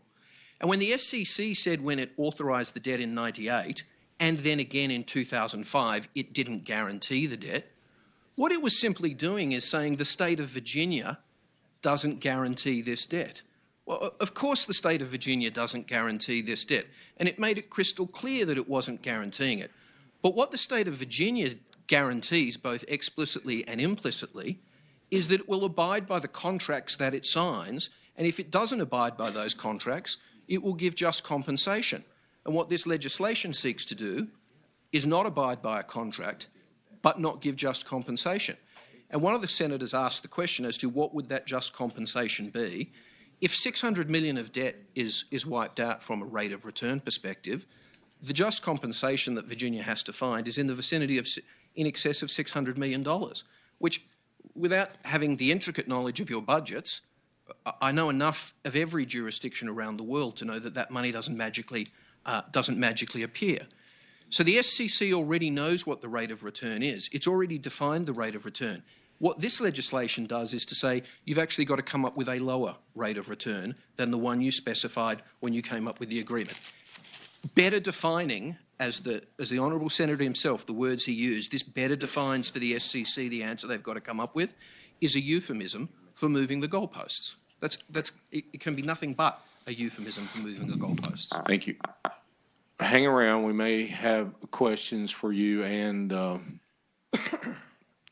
the good senator, as you were quoted. I'm not. Called me a liar earlier, so we're moving in the right direction. So, Senator my name instead DeSteph, of yours, so Senator DeSteph no has offense taken. has a couple of questions. I'm going to let you ask your questions, and then we're going to take a motion and a vote on this bill. I'm going to try to, I've got questions for both sides, and I'm going to try to make it real quick and easy. I've heard three different numbers as far as what is the rate of the toll today. So if I've heard $5.65, $6, the most expensive road in the world, and I thought that was I-66 when we had the tolls at like $50 or $60. So I guess somewhere the toll on this is over $60. But can somebody tell me what the toll rate is? Yes, sir. If you've got it, I'm happy to. Mr. Hook. So the toll in peak hours is $5.65. It's $4.85 in off-peak hours. Off-peak hours represents 21 hours of a 24-hour day. And for those at the western end of the road... Can you come over to the mic, please? I really want everybody to hear this because... Sorry, it's $5.65 in peak, $4.75 in off-peak. At the western end of the road, for 3 exits, it is $3. In terms of for those travelling the full distance of the road, in off-peak on a per-mile basis, it is the number 10 toll road in Virginia in terms of expensiveness, behind the Elizabeth River tunnels, I-66 expressways, Pocahontas Expressway, I-95 express lanes, 495 express lanes, and the Dulles Toll Road. Got it, sir. I was just looking, what is it? You hit it 485 to 565. Correct. That's exactly what I was looking for. But while you're up there, you did answer part of my question earlier. I was going to ask what percentage of the Greenway debt, if the SCC were told to ignore what's going on, set the toll rate, but what would the percentage of the debt be, and then what is that in real dollars today? You said it was right around $600 million real dollars, but what percentage of the debt is that? So there's different readings of the legislation as it exists today. On one reading, it's $600 million, which is 61% of the debt, and on another, it's $400 million, which is 40% of the debt of the Greenway. So it's somewhere between 40 and 60%. That's perfect. I'm just kind of looking for a range. I'm just trying to better understand it. On the other side, Senator Stanley, Mr. Chairman, if I may, or Ramadan, or the Commissioner, what are you guys, alderman? What are you? Alderman. Supervisor. Alderman? What are we, in supervisor, Jersey? councilmen. We're in New Jersey I'm now. from a city, sorry. We're all council members. Chicago. So if you can kind of walk me through how the value of the road would not be diminished as a result of this unilateral change if we were to pass this, and how the tolls would be structured. Mr. Chairman, I would tell the senator that we don't determine that. We leave it to the SCC to determine that using the initial section D of the law. All we're doing is we're saying when the law said that you have to have not materially discouraged, we defined the word material, for example, because during one of our experiences at the SCC, the counsel for the Greenway said, well, it's just a word, doesn't mean anything. Well, I don't know about you, but if it's $6 or $5.65 to be exact for the first mile, wouldn't that discourage you to get on the road? There was no definition. We defined that. Number 1 of Section D of the law says the rates reasonable to the user in relation to the benefit obtained. The benefit obtained. We discussed that and we defined that. We're not redefining the rates as they claimed. We're redefining the initial law that was set in this body initially, and not redefining, defining actually. It wasn't defined at all. And we leave it up to the SCC to figure out provide the operator with no more than a reasonable rate of return as determined by the commission. We're not touching that, by the commission. And we're saying, look, if this road is $400 million, allow them everything you want about the $400 million. Not the other $600, $700, $800 million that they sold and bought on Australia. That's unrelated. That's like letting a utility company sell in China and pay for that, and then we pay for it. Senator DeStefano, I just want to remind everybody, we have about 10 bills left on the I'm just gonna docket. be real quick on And this. it's 5:45. And you and I both know when we look at business that there are times that you will build something and take the first number of years as a net loss on that and tie the two of them up and know that over time, long distance of time, you're actually going to recoup that later at a higher rate of return 20 years, 30 years down the road. Sure. We do that when we structure certain things if we hand it off to our children or the next generation. Sure. And that's why you do it and structure it that way. There's a huge tax advantage to that. So I understand the business side of what was done. I understand where we are today. So I get both sides of this. But thank you very much for answering the questions. Really appreciate your time. Senator. Mr. Thank you, Chairman, Mr. Chairman. that concludes my questioning. All right, Senator Marsden, you had a comment, and then Senator Newman. I do, Mr. Chairman. Thank you. It is, I think, I try to simplify this thing. It seems like a deal was made that to get people to use this road in the early years or the first half of this concession, prices were kept down and they're trying to get this road off, and it was taking a beating. And the understanding was in the second half of the concession that you can sort of make that up because of the tolling. And the state of Virginia, like Supervisor Meyer, seemed to think that Loudoun County was an orphan out there. The amount of money that's been put into separated grade intersections on Route 7 and still Lexington to go is the last road to be fixed. You're seamless between Route 28 and the town of Leesburg, which creates competition for the Greenway because you now have a seamless road that competes with it that's paid for by the state. And, we've put these folks in a very difficult condition. And Delegate Ramadan, love you to death, but I don't think you've made your case. Senator Newman.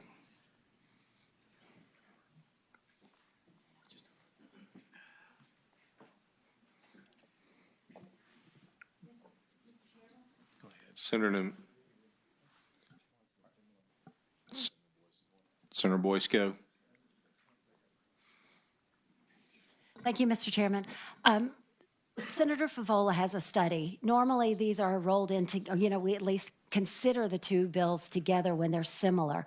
I have a lot of heartburn after hearing the different sides, and there doesn't seem to be any common ground, which makes me think something isn't right with this bill. I would prefer that we consider waiting, listening to what Senator Favola has to say and her bill, and then carefully considering it. I I'm concerned that my constituents who live at the very beginning and the very end of the toll road are going to get the brunt of this. I'm not feeling confident unless you can give me an absolute guarantee that is in your blood that my constituents will not be impacted in an adverse and worse way than they already are. I have seen political campaigns run against tolls. In fact, I was the recipient of one of those. This is not, we need to really vet this issue before we make a decision on it. Mr. Chairman, I'd answer the gentlelady simply by saying I would not bring something that would harm somebody.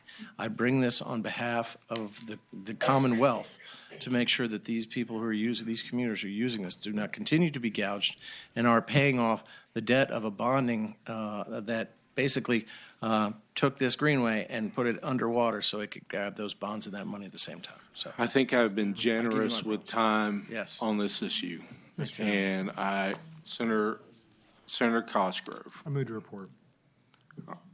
Okay, there's a motion to report. Is there a second? Second. All right, there's a motion and a second that we report the bill. All in favor say vote aye on electronic voting board.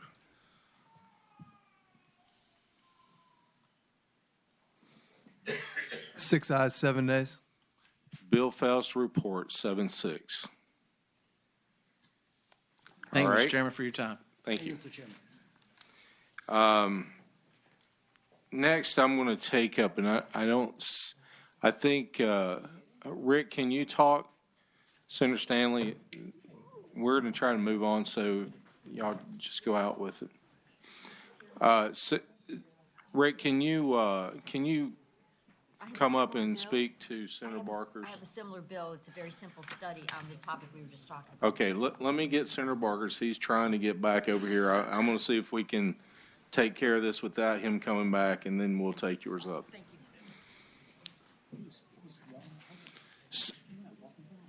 Rick, can you come up and real quickly? This is the compact with. We're going to see if there's any questions with this. I'm going to try to get it done. That's and out if you of my have jurisdiction. I can't answer any questions okay, on that. all right.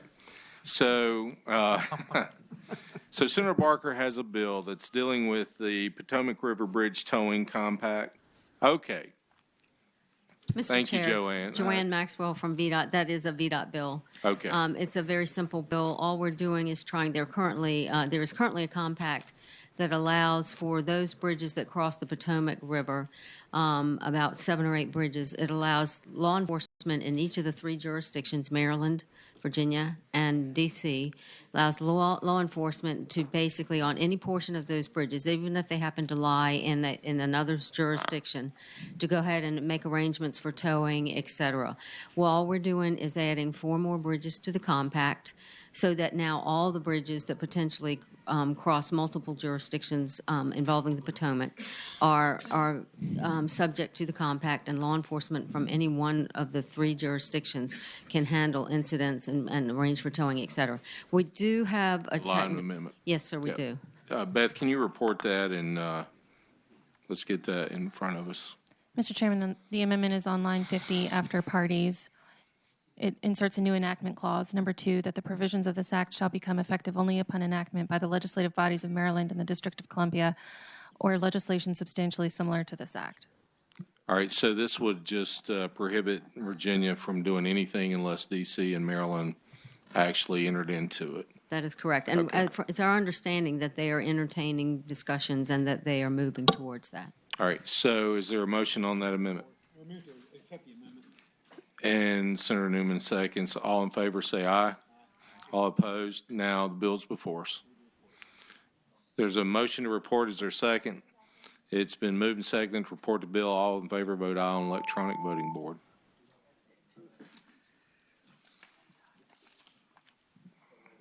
Thirteen ayes, 0 nays. Bill reports 13. Let him know so that he don't have to come all the way back over here.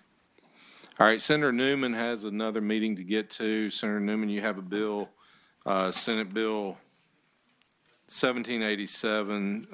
And I apologize, Commissioner. I was wondering why he was wanting you to speak to it. I thought there might have been an Uber driver somewhere in the mix. I don't know. We Senator hope there's Newman. never another Uber bill ever. But, Mr. Chairman, I do have Senate Bill 1787.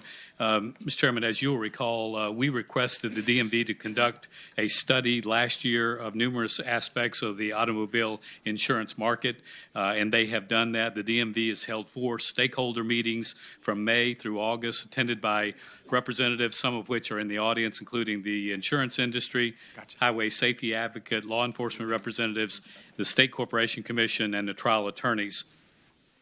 Mr. Chairman, the stakeholder meeting found that the insurance market in Virginia is fortunately functioning well, and they instead focus their attention on insurance verification process to make sure it's more robust. Mr. Chairman, DMV has already begun to work on the implementation of all the items they can do administratively that were recommended in the study, and I come to you today for the items that need code changes. Those items are multiple. One is reducing the time periods for insurance companies to respond to DMV requests for more information. The other is upgrading DMV's electronic reporting mechanisms. In my bill, which was 1867, including recommendations that ultimately landed in this bill. They include improving the quality of data exchange between the insurance companies and the DMV, and allowing to dispense with customer suspensions if the customer provides evidence that he or she is in compliance with Virginia insurance law at the time of the monitoring. Mr. Chairman, a couple more things that are embedded in this omnibus bill is permitting the DMV customers to surrender their own license plates online or by phone without having to physically come by and drop off their plates. We think that will increase compliance, raises the non-compliant fee to incentivize vehicle owners to get insurance, or at least to legally register their vehicle as one of the uninsured under the programs. The last item, Mr. Chairman, expands the eligibility to enter into a non-compliance fee installment plan to allow more customers to be able to legally drive while they work toward compliance under that section of the code. Mr. Chairman, the enactment clause that you will see at the back of the bill is that we have asked the DMV to report back to us in 2024 as to whether or not the improvements that we've made in this bill are working, and also to report back to us on Virginia insurance law.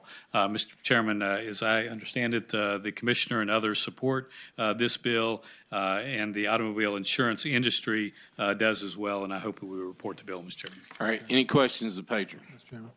Senator Cosgrove. Thank you. Senator Newman, you mentioned something that piqued my interest, being able to surrender your plates online or via telephone. I guess my question is that going to give rise to, fraudulent use of plates? If I renew my license or my plate in January and I sell my car in February, basically those plates have the stickers on them for 11 months. They're still active. What's to keep me from saying, hey, you want to use my plates? I'll just say they were stolen. I know there's a lot of debate in the support group. I'll let the Commissioner go through the thought pattern on that. Thank you. Mr. Chairman, Delegate Cosgrove, and certainly the Chairman is very familiar with this aspect because it was his recommendation. Right now, you can call me Delegate Cosgrove anytime. I'm That's sorry. Okay. Mr. Chairman, Senator, right now it is very inconvenient. The law says that when you end your insurance, you have to physically bring that license plate into the DMV. It is one of the reasons that we might have long waits because people are coming in just to drop those off. This is a great way to allow someone to do it. Right now, you passed a law a number of years ago that says if you have a seasonal vehicle, like a motorcycle, and you want to cancel the insurance during the winter, you can go online and do that now and then reactivate it. So this is just expanding that. Now, the sacrifice you make, that if you decide to do it conveniently online, you waive any refund. But once you do it online, the system is updated to say these plates are deactivated. Law enforcement would pull that up if someone is trying to misuse that plate and would be able to enforce that as a not valid plate. Senator Cosgrove. Look, I'm gonna vote for the bill. That part of it, though, gives me cause to worry for the reasons I stated earlier. Basically, you know, if I have a plate that still has 11 months on the stickers and somebody doesn't or has, you know, expired plates or, you know, for whatever reason their plates are invalid, I'm still worried that those plates surrendered online could be used for a nefarious purpose. Mr. That Chairman, being said, I'm still going to vote for the bill. I think you just have to balance it, convenience to the customer, cost to the state as compared to a possibility of misuse. And Mr. Chairman, I would just say to the commissioner, if you don't mind, that nobody knows about waiting in lines at DMV more than we do in Greenbrier. So, yeah, you make a good point. Thank you. Mr. Chairman, John, I think of all the things, you picked the right one, right? I do believe that the non-compliance on that section today is pretty high, and if they had nefarious purposes with it, they just wouldn't call them in, right? They just keep them as it is. This way, once they're called in, they get registered with the police. So I understand the concern. I think the balance of it, I hope, is good. All right. Any other questions? Seeing none. It's a motion. Is there a second? Motion and second to report the bill. All in favor, vote aye on electronic voting board.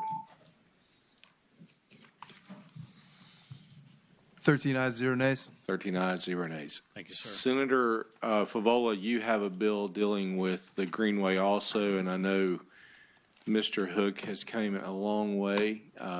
He and I have a lot in common. We come a long way to be here, and our accent's a little different than everybody else's. So, okay.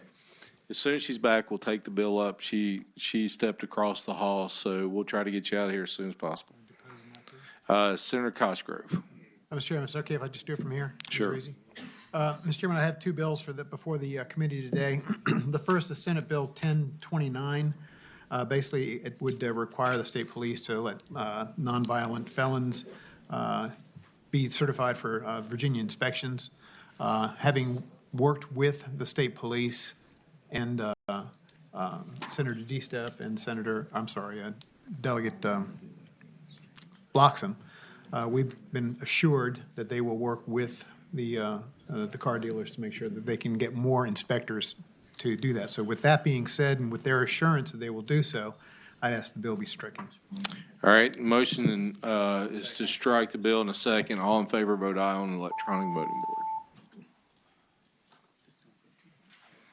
13 ayes, 0 nays. 13 ayes, 0 nays. The bill is stricken.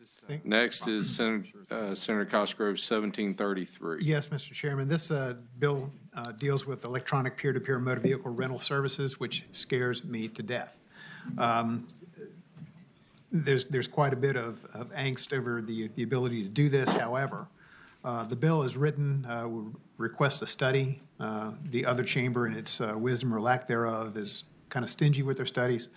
What I would like to do, Mr. Chairman, with your concurrence, is if the chair would write a letter to the commissioner of DMV to institute a work group looking at this peer-to-peer problem, I would then move to table or strike my bill.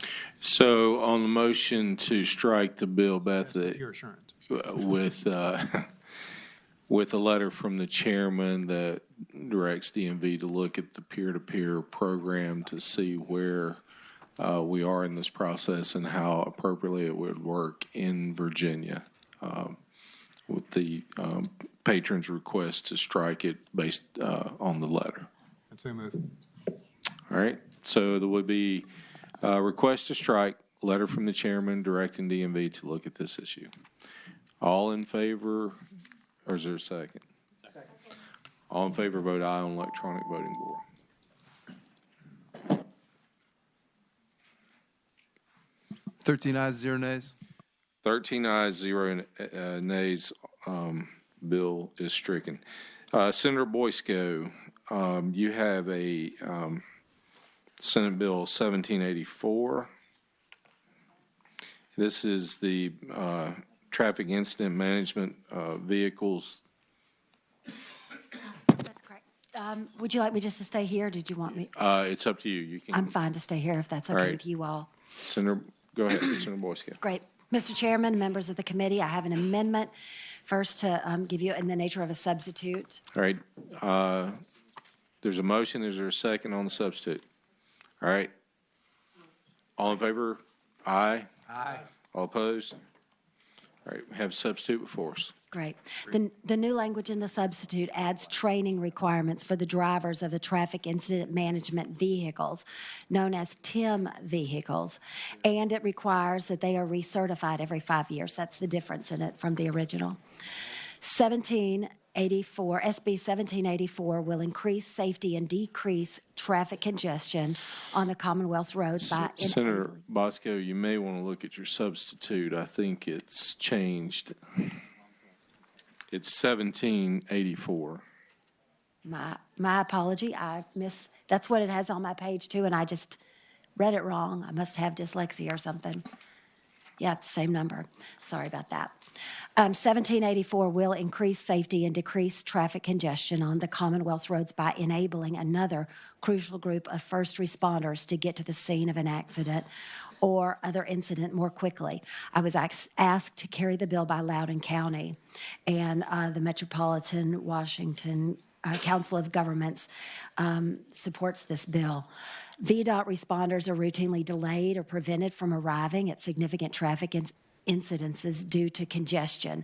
Multiple after-action reports have identified the inability of the VDOT TIM vehicles to negotiate stalled traffic as a significant contributor to increasing incident clearance timelines. These delays have increased safety challenges, cost significant commuter hours, and greatly increased costs.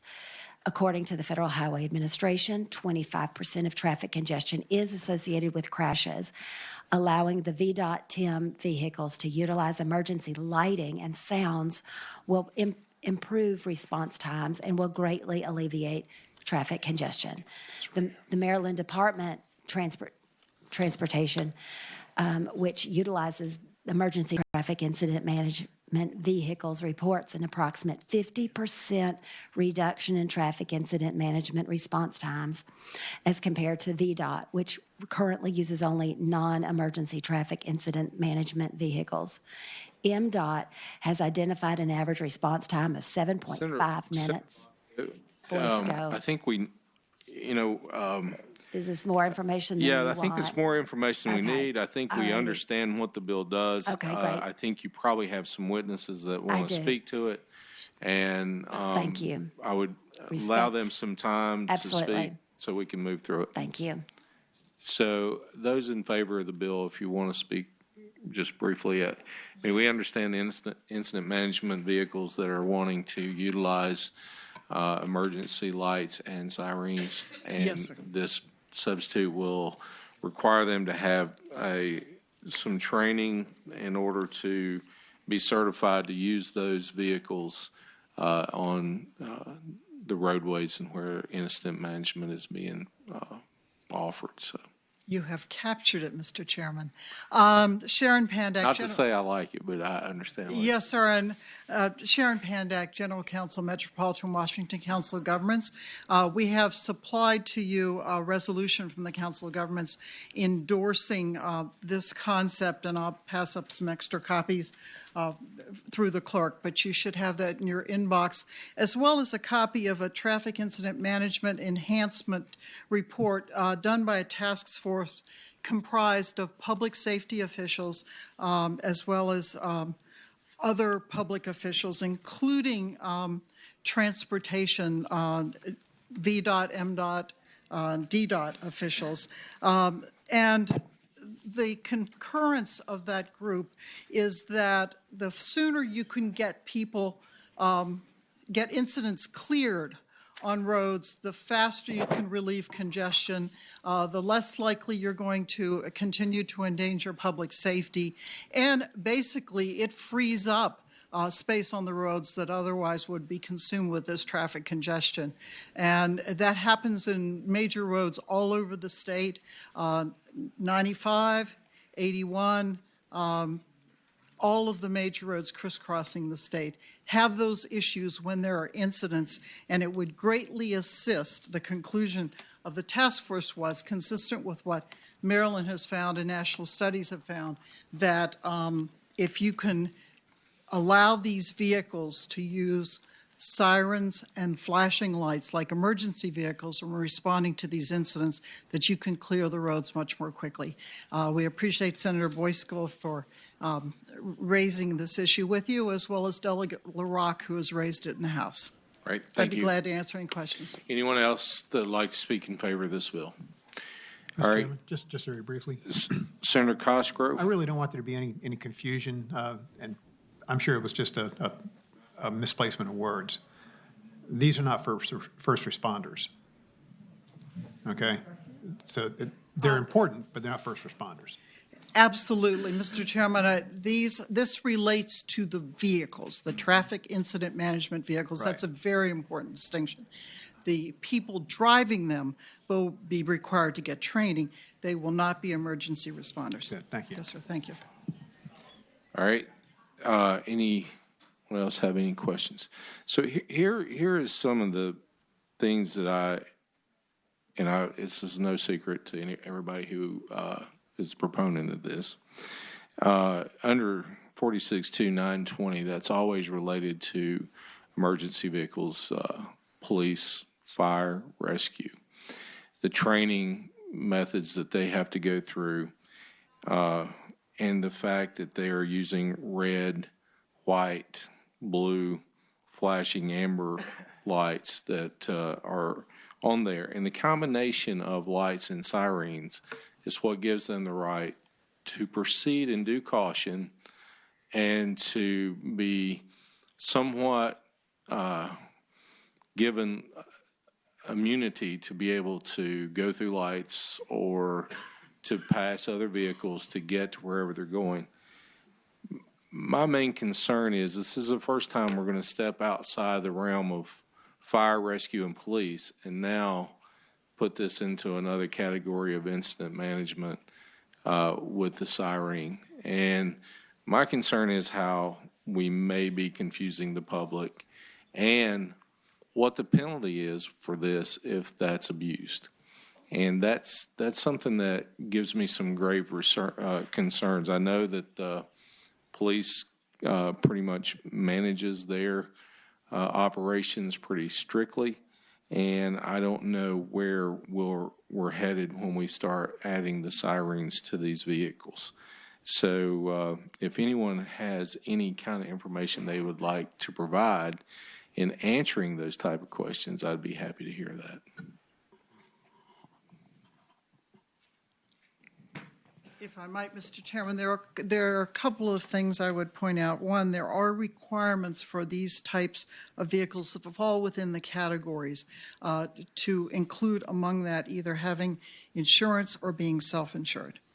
The second is that the language that's specifically added in 46.2, 1029.2 speaks to vehicles that are Department of Transportation approved vehicles. And the commissioner needs to make that approval in the categories that sort of permeates it. And so my view is that in terms of ways to penalize, that if in fact what you have indicated might occur, then there is the option to both with training, those who operate, and then also the approval of the vehicles to remove that permission, to have that authority for those flashing lights and sirens to be used on those vehicles. All right. Anyone else like to speak or have any questions on this bill? Mr. Chairman? Senator Marsden. A question actually for you, Mr. Chairman. You mentioned blue lights. I don't think there's any discussion here, is there, about these No, vehicles? I mean, what you're adding, what I was saying is we've allowed police to be identified with blue, red, or white flashing siren. We've allowed emergency red, white siren. All those have the ability to have amber lights on them. But now we're doing white, amber, siren with these others, and I think you're starting to confuse the general public when you put siren combination, and the only way that they can proceed in due caution is they have to have that siren combination.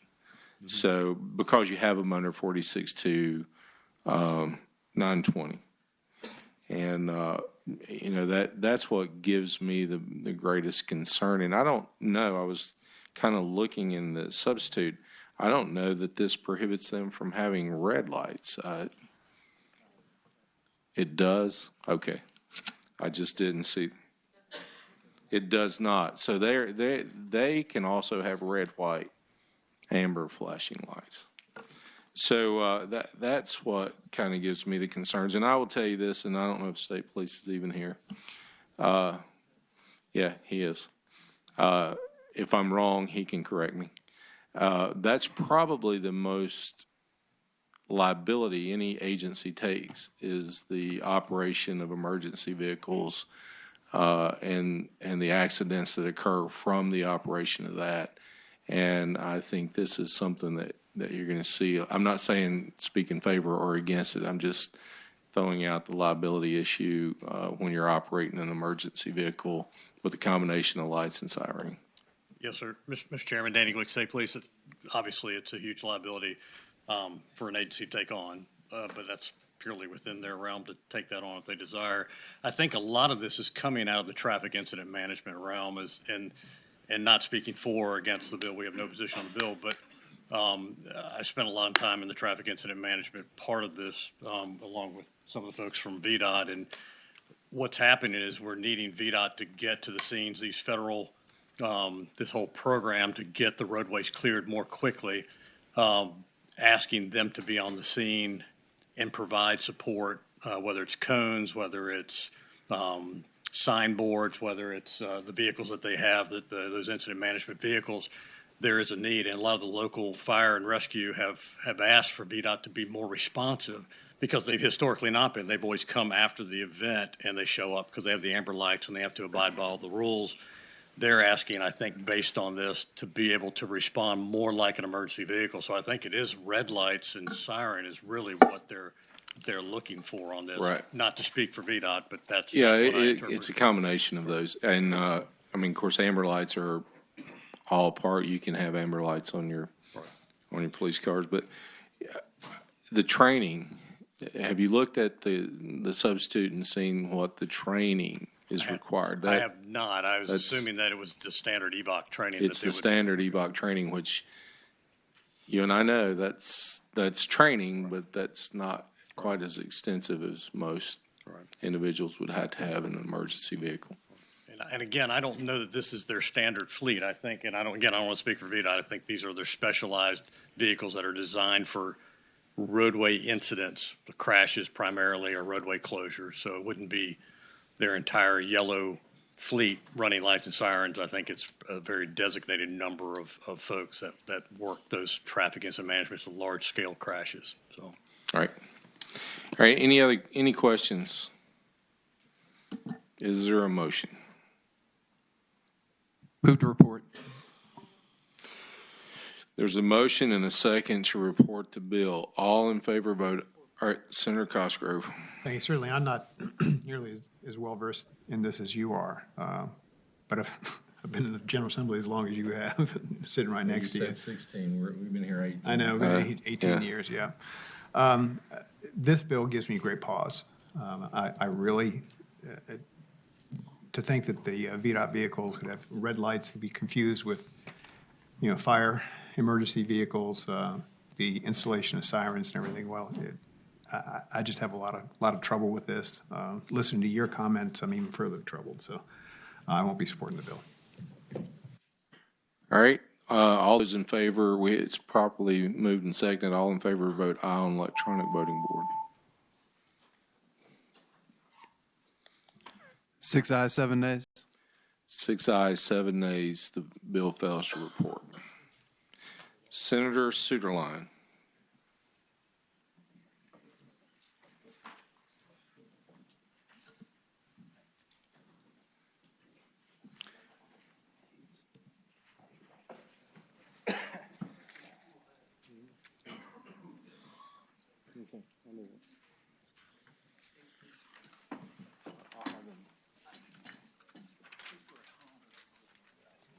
Senator Suderline. Hello, Mr. Chairman. Thank you.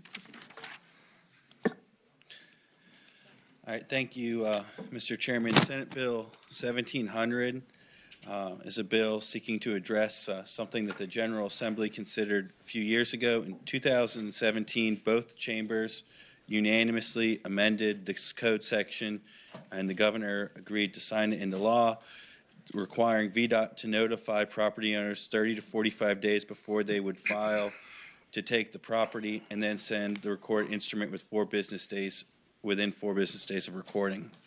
It was a positive change to the law, something that we had broad bipartisan support. Unfortunately, when it was done in 2017, the law was passed specified that the notice only had to be given if a certificate of deposit was going to be recorded by VDOT. Well, VDOT often uses the certificate of take, so they wound up being outside the requirement of the law as intended. And so what my bill seeks to do is on line 21, simply strike of deposit to clarify the law as we all understood it to be in 2017. All right. Any questions of the patron? So this is a cost savings. How would you phrase this bill in a summary of? I would say it's so the bill that was passed in 2017 was a property rights bill to help the property rights owner, something that, we all were able to agree on each other. If you were in the House or in the Senate, we all voted for it. And there just was this technicality in it. And so that's what this is seeking to address. Right. And the delegate that carried that bill ran into his bill limit, and he said, well, you support it. I said, well, so did 139 other people, but I was the one that said I was willing to Mr. Chair, help him out. Senator Deeds. I would kind of be interested in hearing what the commissioner has to say about All this. Right. Joanne, you're close enough to the commissioner. Mr. Chair, Joanne Maxwell from VDOT, but not the commissioner. VDOT has no issue with this bill. Frankly, it really conforms with our current practice. Okay. So for both these. So simply a conformity bill. All right. But not the kind of hours to discuss. I was going to get the Democrats on board. All right. Is the motion to report moved and seconded to report the bill? All in favor, vote aye.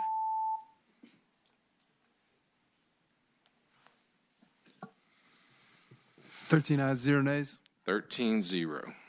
Thank you, Mr. Chairman. And I've got to go present in courts, so I left my proxy, and I hope to be back soon. Yeah, right. Is Senator Favola back? Okay. So I'm going to turn the chair over. The rest of the bills are mine. Oh, Senator Deeds. I'm sorry.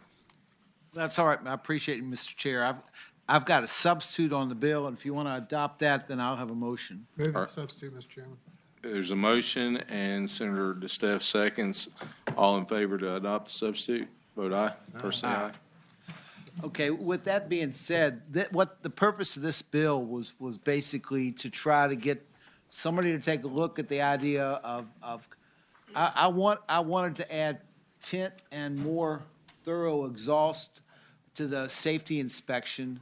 I understand there's and this is an idea that basically came from a trooper at home. People write these tickets, people and for tint and for exhaust. The drivers are frustrated because they get their cars inspected, but the car's not inspected for tint.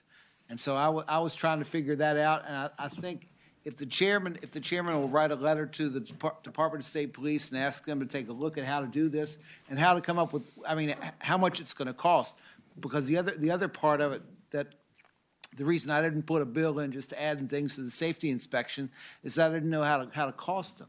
And I didn't think it was responsible to just put something in without having an ability to pay for it.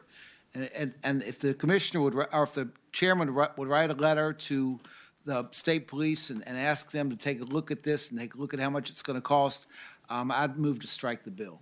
All right. So let me just ask First Sergeant Clark.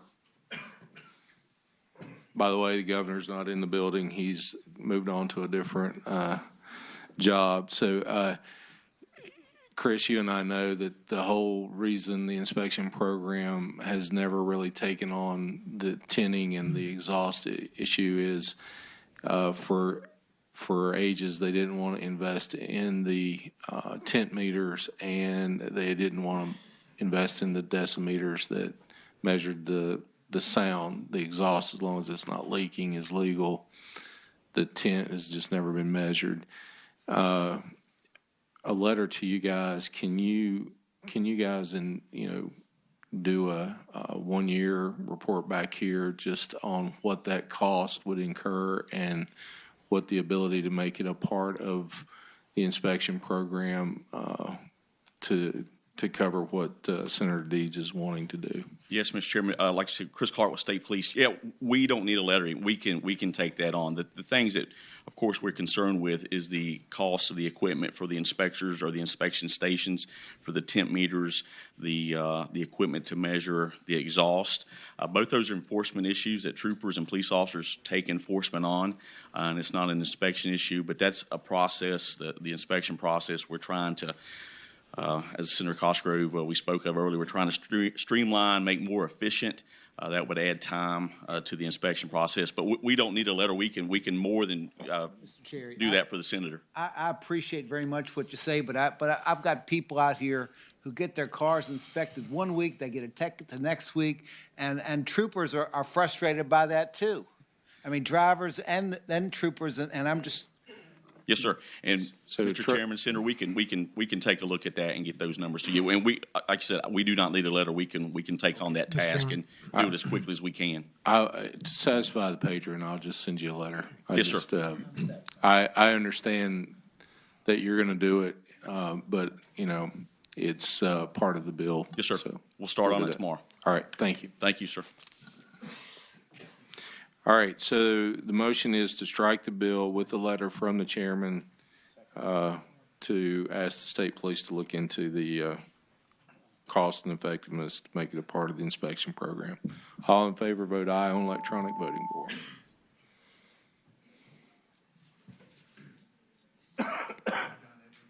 Okay. 13 ayes, 0 nays. Bill stricken, letter will be written.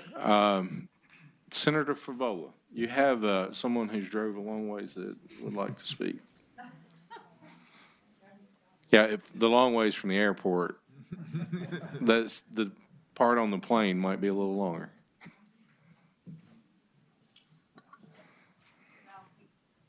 We spent a healthy amount of time talking about this already. So there is a substitute, It right? is, yes. Thank you, Mr. Chairman. It's Senate Bill 1133. There's an amendment in the nature of the substitute. It's a complete substitute. And what my substitute language does is it charges the Department of Transportation, VDOT, to evaluate opportunities for efficiency through combined operations of the Dulles Toll Road and the Dulles Greenway. And in such evaluation, the department shall examine the degree to which combined operations could facilitate lower toll rates, distance-based pricing, and increased person throughput along the corridor. In other words, moving more people than vehicles. And the department would report to the House and Senate Transportation Committees and the Appropriation and Senate Finance no later than July 1, 2020. So hopefully this bill would create the analytic context for thinking about toll-based operations and maybe moving forward with distance-based tolling. So I respectfully ask that the committee pass my bill. All right. Is there any questions from anyone on the committee? All right, anyone in the audience like to speak in favor? You don't have to. I mean, it's. I want to hear him talk again. And we do enjoy the accent. So. Well, I'm glad you do because my wife doesn't. So. Well, it's kind of like a Crocodile Dundee movie. I'm just joking. It's a brief comment just to say we have no objection to people seeking more information and trying to get a better understanding of the situation. So we support. Well, let me ask you a question before you say. Senator Cosgrove. Obviously, you had a lot of angst with the other bill because it changed your contractual obligations, et cetera. Well, the original bill, as it came through, basically seems to me would have done the same thing, but the substitute basically asked for a study to try to do the same thing to you. So I guess the question is, if we come up, if the Department of Transportation comes up with ideas how to, do distance-based pricing and increase throughput and lower toll rates, you're gonna have to fly back from Australia and say, no. So I think the answer to that is, so long as it's sort of constitutional and in line with the concession agreement that we have, we're happy to engage in that dialogue. We understand the need and desire for distance-based tolling, and we're happy to explore it. We'd prefer to explore it in a collaborative way and a cooperative way. And so in that regard, who knows what the findings of this will be? We may disagree with it, but we don't object to people seeking to come up to an understanding of what a better way of working. Mr. Chairman, further, one more question, and actually it's more of a recommendation to Senator Favola. I don't see anything in the substitute that basically says that the operator is going to be part of this or have any input to it. I think it might be a good idea to include the tollway operators in I would this. accept that as a friendly amendment. And you can do it in concept, however you want to do it, but right now it just has the Department of Transportation coming up with all the answers. And I view that as a friendly amendment. I'd like all the stakeholders at the table. Okay, can we put in Delegate Ramadan? No, I'm only kidding. That's all right. So. We want everybody to be friendly and civil. And we've been here too long. Can we just accept that amendment in concept and have it included? All right. I would make that a motion. So there's a motion that we accept the amendment to make sure all the stakeholders are at the table when this is done, and Beth will make sure that's in place. All in favor say aye. Aye. All opposed? Aye. All right. So do you have someone that, Patrick, do you want to speak? Mr. Chairman, members of the committee, Patrick Cushing on behalf of the Metropolitan Washington Airports Authority. We operate the Dulles Toll Road, and the administration and the senators reached out to the authority very early on in this process, and we don't have a position on the bill, but we're comfortable with the substitute and glad to work with the senator and the administration if this has some interest on their side. So thank you. So anyone else on the committee have a question? All right. Senator Favola, I will say this. I know you're wanting to provide a study, but as many emails as I've gotten about this greenway, I think this has been really looked at hard by your constituents, maybe not your constituents, but constituents and individuals there in that region. And, we have had an extensive discussion here back and forth over what the good and the bad is of whether the SEC should be given more understanding of how to do this. And I realize what you're trying to do, but I don't know that a study is going to reveal anything other than the prices are really high on a greenway. Well, Mr. Chairman, and I appreciate your comments, but we haven't really had a group convened with all the stakeholders, including the state, folks that were responsible for crafting the agreement, folks that are responsible for implementing the agreement, and then consumer voices. We haven't had everybody at the table. There's a lot of interest in this sort of distance-based tolling, but nobody really knows for sure what that would mean, how it would affect our commuters at the far west end of the Greenway, how it would affect the financial structure of the agreement that's already in place, and how the SEC would continue to move forward in monitoring such an agreement. So if we could get all the stakeholders together, and we have an objective party like VDOT being responsible for convening the stakeholders and actually coming up with at least some analysis, I think that would be a useful, I really do think that would be useful. And I want you to know that the Deputy Secretary of Transportation did work on this language, so VDOT is fine with this. And if you want to expand the amendment to say all relevant stakeholders, that would be helpful as well. And so I would like to, if that's okay. Senator with the Marsden committee. and then Senator Chase.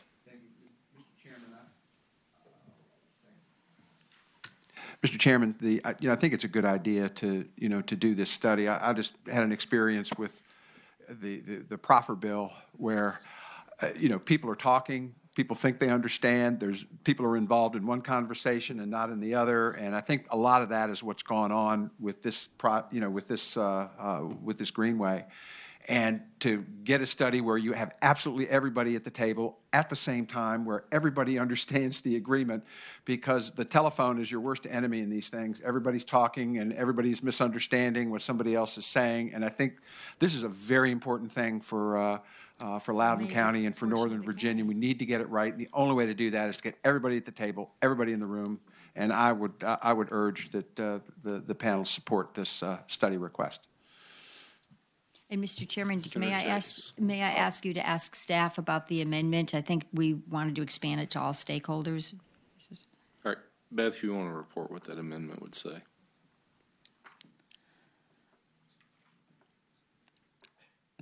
So the Department of Transportation, in cooperation with all relevant stakeholders, Yeah, in collaboration with, yeah. shall evaluate potential opportunities for increased efficiency through combined operations. All right, so that amendment was already adopted, and that will give us some understanding of what the language look like if it's out of this committee. So, Senator Chase. Thank you, Mr. Chairman. Senator Favola, obviously there's definitely an issue going on in Northern Virginia with the Dulles Greenway. I mean, that's been very apparent today. What I would love to see is the Northern Virginia delegation get together and come up with a viable solution, especially with Senator Boysko representing that area, not even being included. It troubles me when we overturn the Supreme Court and the State Corporation Commission ruling, and I think that sets a really bad precedent, which is why I couldn't support it today. But I would just say, I know this is going to come back up again next year, and would love to see all the stakeholders work together on it before it comes up again. And would like to identify my comments with Senator Marsden's. Thank you. So we have the bill before us, and I would just say that you have heard in a bill earlier about how the other body is responding to studies, and just want to remind everybody that they are very limited. And my new best friend from Australia that has spoke in favor that there's another body on the other side of this chamber that kind of limits the way studies are done, and not sure how they would look at this study when if it comes out of this committee and off the floor. I understand that. Mr. Chairman? Senator Boysko. I would just like to thank Senator Chase for her comments. I agree that this should be collaborative. I'm wondering, would a work group be more effective then if a study is more difficult to get through? I'm just coming up with that on the fly. So. VDOT wants to do this. They want to convene stakeholders. This is an issue that's not going away. So we need an objective party to chair it and to bring the right people to the table. And there may already be a lot of data out there, but a group of stakeholders needs to go through the data together and actually get on the same page and understand what it means and what options we really do have, given the Supreme Court decision and the structure of the agreement. Mr. Chairman, I would also add that I think that maybe the committee chair should be on that. So you can travel it. Thank you very much. I'm trying to get you a trip to Sydney. Maybe Senator Boysko. Yeah, I went to Taiwan once, and I'm not going that far again. They're not built for people my size. So, is there a motion on the bill? There's a motion and second to report the bill substitute as amended. All in favor, vote aye on electronic voting board. Who's got pseudo lines? Oh, I'm sorry, I got it. It's been late. 6 ayes, 7 nays. 6 ayes, 7 nays. The bill fails to report. So you got it. I got it, okay. otherwise. All right, we have, Yeah, go ahead.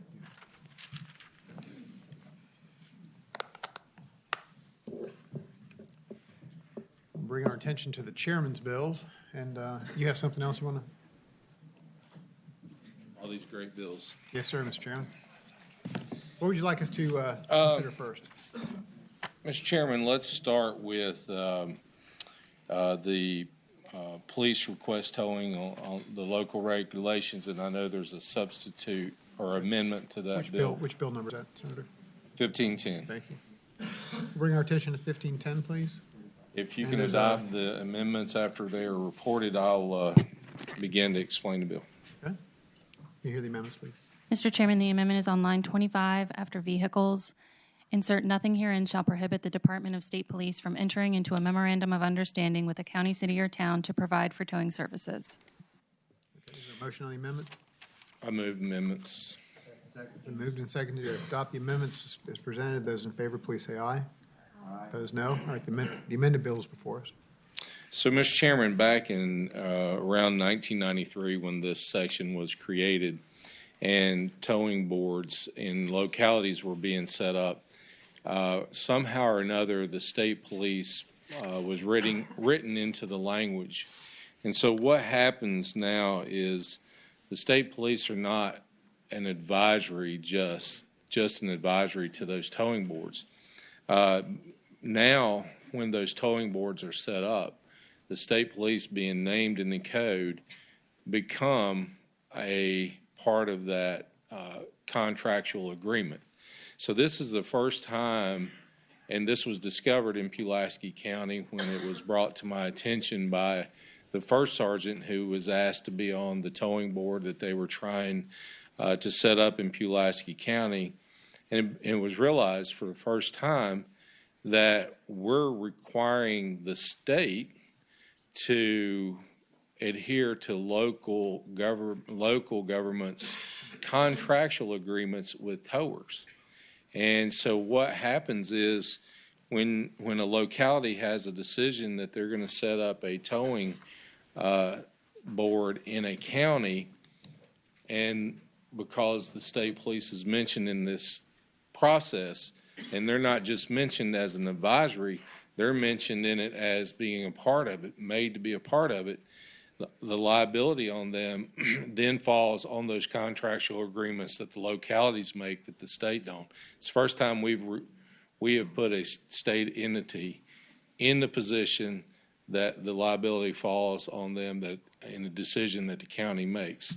So what this does is it removes the state police. State police can still be an advisory, but they don't have to be a part of that MOU unless they agree to go into it. And that's what the amendment language does. It doesn't prohibit them from entering the MOU, which they will probably stay in a lot of these. But in rural areas of Virginia, one county doesn't have enough towers to take care of the problems on the interstate. So they have a 3-county towing list that they bring people into. So if you're going to restrict the state police to one county, you're going to have incidents on the interstate that never get cleared up. Okay. All right. Fairly straightforward. Is there anybody here to speak in opposition to the chairman's bill? State police, do you want to do anything about it? Say anything? You good? All right. All right. All right. Since there is no opposition, is there a move report? All right. It's been moved and seconded to report the bill is amended. All those please vote aye on the voting machine.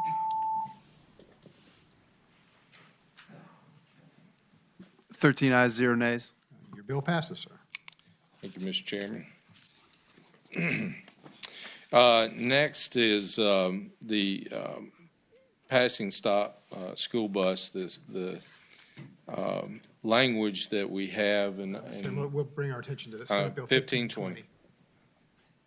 Go ahead, sir. So as you know, in the past, I have a substitute. I'm sorry. Oh. Motion on the substitute? So moved. Second. It's been moved and seconded. We accept the substitute. Those in favor, please say aye. Aye. Opposed, no. The ayes have it. Substitute is before us. So in the past, we have, the legislation has passed over the years allowing school buses to be equipped with the equipment to be able to collect data of vehicles passing stop school buses. And basically, there had to be some clarifying language on how that information is released and the entities that they are released to. What this bill does, it's clean up the language on how that's to be done, giving direction with DMV and the penalties that would be embedded. I think it's $1,000 penalty if information is shared that's inappropriately. And basically what the bill does is just kind of cleans up everything to get it to where everyone knows how the information's to be distributed and who has to be responsible for the information when it's distributed out. Senator, let me ask you a question. Sure. I see this bill is modeled after a bill we've had before. How did you vote on photo red? Yeah, no, I voted no. And you're not voting for the policy, you're voting for the cleanup. So. Okay. Yeah. Gotcha. As I understand, there's a House companion bill to this. There is is, that correct? there is, And and that's it should be in the Delegate- same posture. Delegate Bell Delegate Bell, who also voted no. voted no. Yeah. Okay. Who carried that photo red bill? Mr. Chairman, I think you did. I did. Oh, that's Yeah. right. Thank you, Mr. Chairman, Senator Marks. am I correct in assuming we're cleaning up something we never should have done? That's correct. Okay, thank you. I saw the light, and it was red. All right, is there anybody here to speak in opposition to this bill? It's fairly straightforward. The policy's already been set. Okay, is there any questions from members of the committee? Is there somebody that wants to speak to the bill? No? Okay. It's been moved. And it's moved and seconded that we report the bill in the substitute. Those in favor, please vote aye.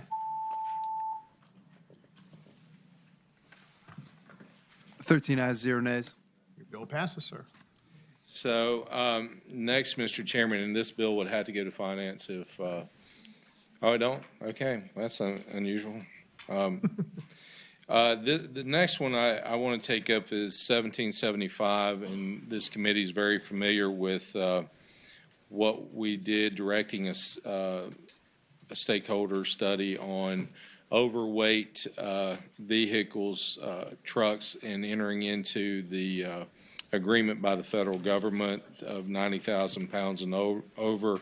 That study was done, and there was a lot of information that was not really gathered. Oh, I'm sorry, there's amendments. I'm glad Beth The is amendments, here. please.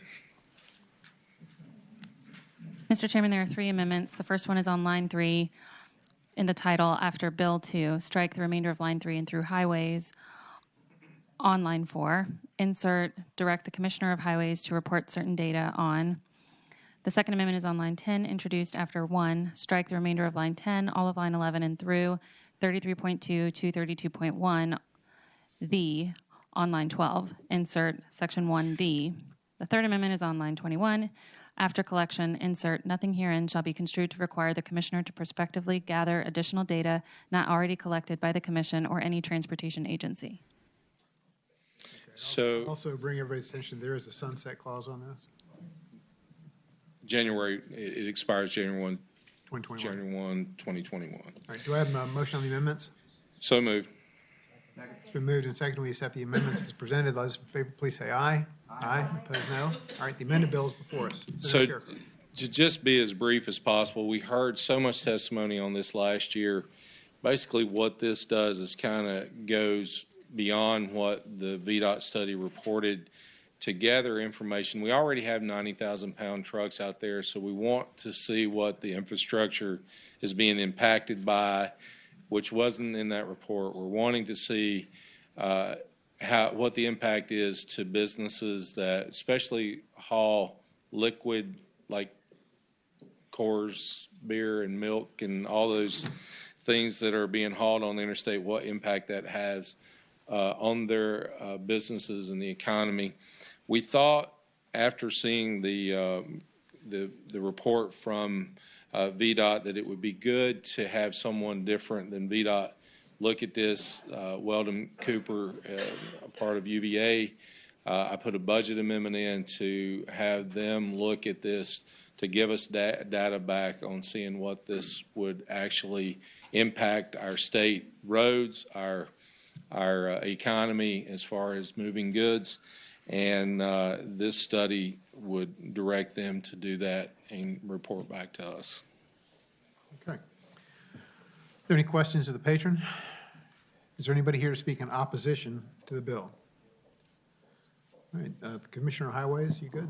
You're in? Anybody? Mr. Chairman, one quick question. Sure. Joanne? Mr. Chairman, for the patron, if we vote yes on this bill, can we strike your next bill? That's why it's last. I don't want to strike it. I think it's a great bill, but I think they probably are some people that don't like it. Sorry, Joanne. Mr. Chair, Joanne Maxwell from VDOT. We're good with the bill. Okay. All right, we've heard the bill. Any other questions? Hearing. All right. It's been moved and seconded to report Senate Bill 1775 as amended. All those in favor, please vote aye. Opposed, no. 13 ayes, 0 nays. You're doing great, Senator. Till now. I do chair this committee, and I am well aware of what happens. So next, Mr. Chairman, is a bill that you've seen before also that didn't get very favorable recognition on the other side of the aisle, and there is a amendment to that, a short amendment made to a shall. Can we hear the amendment, please? Mr. Chairman, one amendment on line 100 after section strike may, insert shall. Senator Carrico, there is an impact statement with this. Does this need to go to finance if it's passed? I have a letter from finance that they look, now that we changed the may to a shall, there's no impact to the bill. Good. All right, go ahead, sir. All right. So last year we talked about this, and Senator Chase had a bill similar to this for localities to use in school zones and so forth. Basically, what this does is give the state police the authority to operate a handheld speeding device to monitor speeds in highway work zones. Exactly why Senator DeStefano doesn't like it. And it allows them to record those images, much like what we do with the cameras on the school buses and the photo read that the chairman had. Once you take the bite, you just can't get away from it. It allows that those work zones to be operated by the state police, and it requires that those work zones be properly displayed, the maximum minimum speed limits, and the fine can't exceed $125 fine, and it's a civil penalty, not a traffic infraction. If the law enforcement officer who is sitting, and I explained this last year, basically when the state police are sitting in these work zones, they are contracted by that company in order to be there for the safety of their employees. And state police really are there for their protection. So there's going to be plenty of people that speed through that locality that they can't go after because their main job is to protect those people. This handheld device is a way to promote slowing those people down through civil citations that go out in the mail. They can oppose that by sending the letter back in and face their accuser in court. Now, I will say there's some question as to whether if a police officer sees somebody coming through at 100 miles an hour, is this going to be watered down fine? I can tell you that he's probably going to pull out. And it isn't going to apply to this section of the code. Then it's going to the reckless driving section of the code, just like any other stop.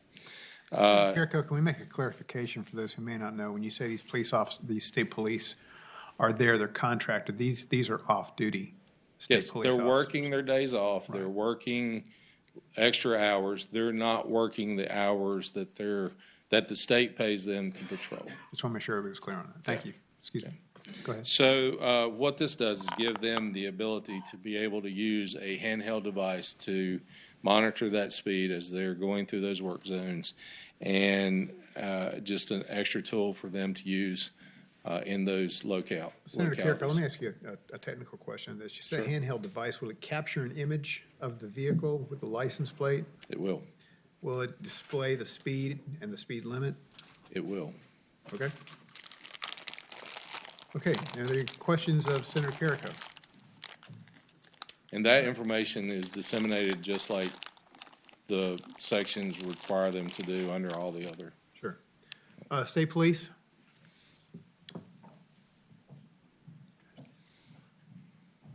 Welcome back. Thank you, Chair. Chris Clark with State Police. We have no position on the bill. We have discussed this with the company that does this. We have this technology now. We operate LiDARs in work zones and as a part of normal everyday duties. So this would be just a little added training for the troopers.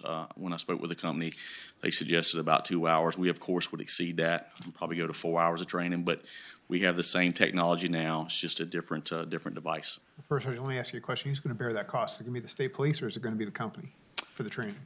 We haven't gotten those discussions yet. So if we get that technology, the company, from speaking with them, they send the trainer out to do the training for the troopers. Okay.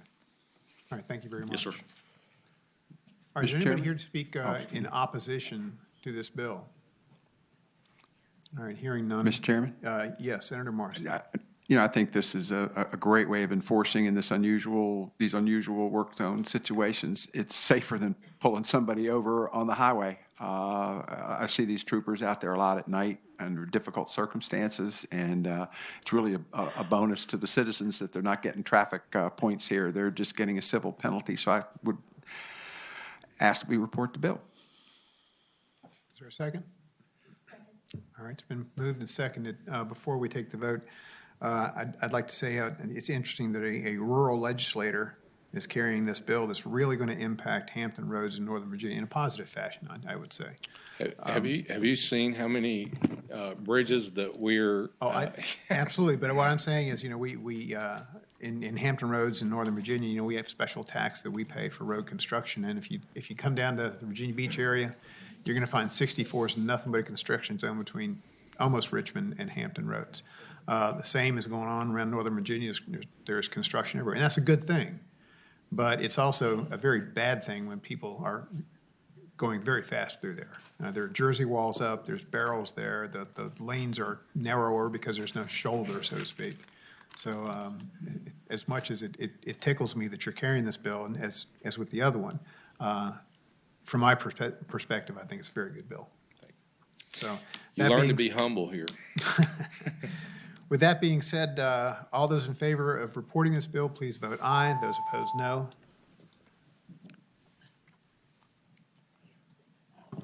Nine ayes, 3 nays. All right, destroy the ballot, please. And those in favor, please vote aye. Opposed, no. All right, close the roll. 10 ayes, 3 nays. Senator, your bill passes 10-3. Mr. Chairman? Senator Marston. Former Chairman Carrico had agreed to allow Mike O'Connor from the Virginia Petroleum Marketers Association they were not able to be here on the big sign fall down bill. Yeah. And we're not asking to rehear the bill here, but just to hear the testimony that may instruct us on the floor in case there's any amendments there. So I'd ask that we give Mr. O'Connor just a couple of minutes to say why they had problems with the bill. I'll yield back to the chairman. Mr. O'Connor, if you'd like to speak. Sorry you didn't get to speak when the bill was being heard, but as you know, in this committee, we're going from one committee to the next. So. Absolutely. And I apologize. We're at the Interstate 81 local fuels tax issue, and it can only be one place at a time. But I had spoken to Joanne about some of these concerns. And if I just could briefly, page 3 of the bill, If you look at line 124, it says Could you tell us the bill number? I'm sorry. Senate Bill 1535, Senator Surville. And I had already indicated to Joanne and to Senator Surville that we do not support the bill. And I'll tell you the reasons why. If you look at line 124, it says that the inspection shall be conducted by a licensed professional engineer. My guys tell me that that's a $5,000 check when they do that. The next concern is line 130. It also gives the locality to pursue any enforcement actions available to them. Then I get down to line 132. The Commissioner of Highways shall have the authority to remove any such sign without prior notice and collect the cost of the removal from the sign owner. The department has said to us that there are about 42 signs that would be impacted under this presently. If somehow we could have that written into the bill, that would make it a lot better. Removing the professional engineer requirement would be a lot better. Third point, I'd point out, we have probably 10,000 underground storage tanks throughout the Commonwealth that we monitor on our own, that we report to the DEQ and file those reports, that it's basically an honor system. And to see this bill here that is not an honor system, but it's one that is potentially costly and make for a taking potentially, we don't favor that. So we would like to see if the department would work with us on some language to amend those. And I understand that, and I'm sure that VDOT wouldn't mind sitting down with you, and I see them nodding their head. One thing, Mr. O'Connor, that really stood out to me on this is the fact that even though these are built on private property, the height of these signs, depending on which way they fall, could disrupt and actually cause a lot of problems on interstate highways. And, you know, I know the cost of engineering that, but if that would ever happen to any of your constituents that you represent, that cost would be far greater than what that $5,000 engineering cost would be. And I think it probably wasn't ever brought to light until the sign in Potomac Mills occurred. And I would have never really even thought that the signs that were put on private property could ever reach the highway system, but evidently there's 42 signs across the state that does. And, you know, I think it's something that VDOT can work with you on and identify where these are. Senator Cosgrove. Sorry, I didn't mean to interrupt you. It's not often that I can act like a lawyer and say, well, you know, I don't know the law, but I am an engineer. Okay, I'm not a structural engineer, a civil engineer, but I think that the dynamics of the structures, the analysis of the structures probably needs to be done by a licensed engineer. I think $5,000 is a little high, but I think that's something that has to be done. Who else is going to do that? You know, we certainly can't leave it up to the property owner because, well, it looks fine to me. But I think just from a statics and dynamics perspective, an engineer would be required to do this type of analysis. Sorry. Mr. Chairman, one quick question. Was that $5,000 per structure? Yes, sir. Okay. And one of the other things on the self-inspection, many of these have electronic displays on price. So they're going up there far more often than 5 years to do self-inspections, to change bulbs, that type of thing. We just put ours on barns. We don't, barn falls, it's not hurting anyone. Do you, we gotta get out of here. Joanne, do you have anything you want to add? Mr. Chair, I will say that we, at the very late last night, we got a substitute, I think, from Mr. Dix that would not accomplish the intended effects of this legislation. That being said, we, you know, if there is a valid argument or if there's some way to make this bill better, we will certainly work with Senator Surville to do that. All right. Thank you, Joanne. All right. Hearing no more questions, Senator Favola. I'm sorry, I guess Senator Surville's not here, but I would have to believe he would be willing to work on this and maybe make amendments on the floor. Have you had conversations with Senator Surville? Mr. Chair, one of the issues is the bill, the suggestions that were made are so complex for this to happen before it goes to the floor. That would be hard to envision. Or even amendments on the floor would be complicated. They would be complicated, Mr. Chair. Mr. Chairman, Okay, all right. I Senator was trying to be Cosgrove. helpful. two things. Number one, if the governor wants to make amendments on those, he can certainly do that with your input, I'm sure. Number two,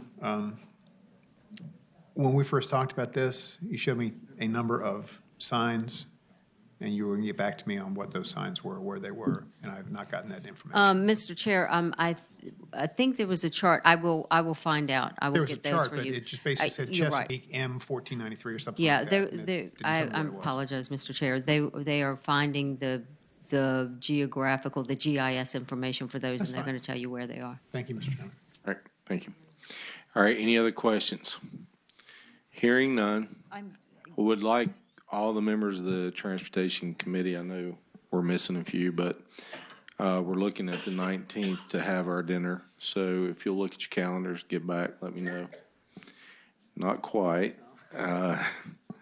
Something a little less expensive than Morton's. So if you'll look at your calendars and get back, if the 19th doesn't work, we'll find another date. So I appreciate everybody's help, but I think that completes our calendar for the Senate. We'll start taking up House bills probably next week. All right, so we're adjourned.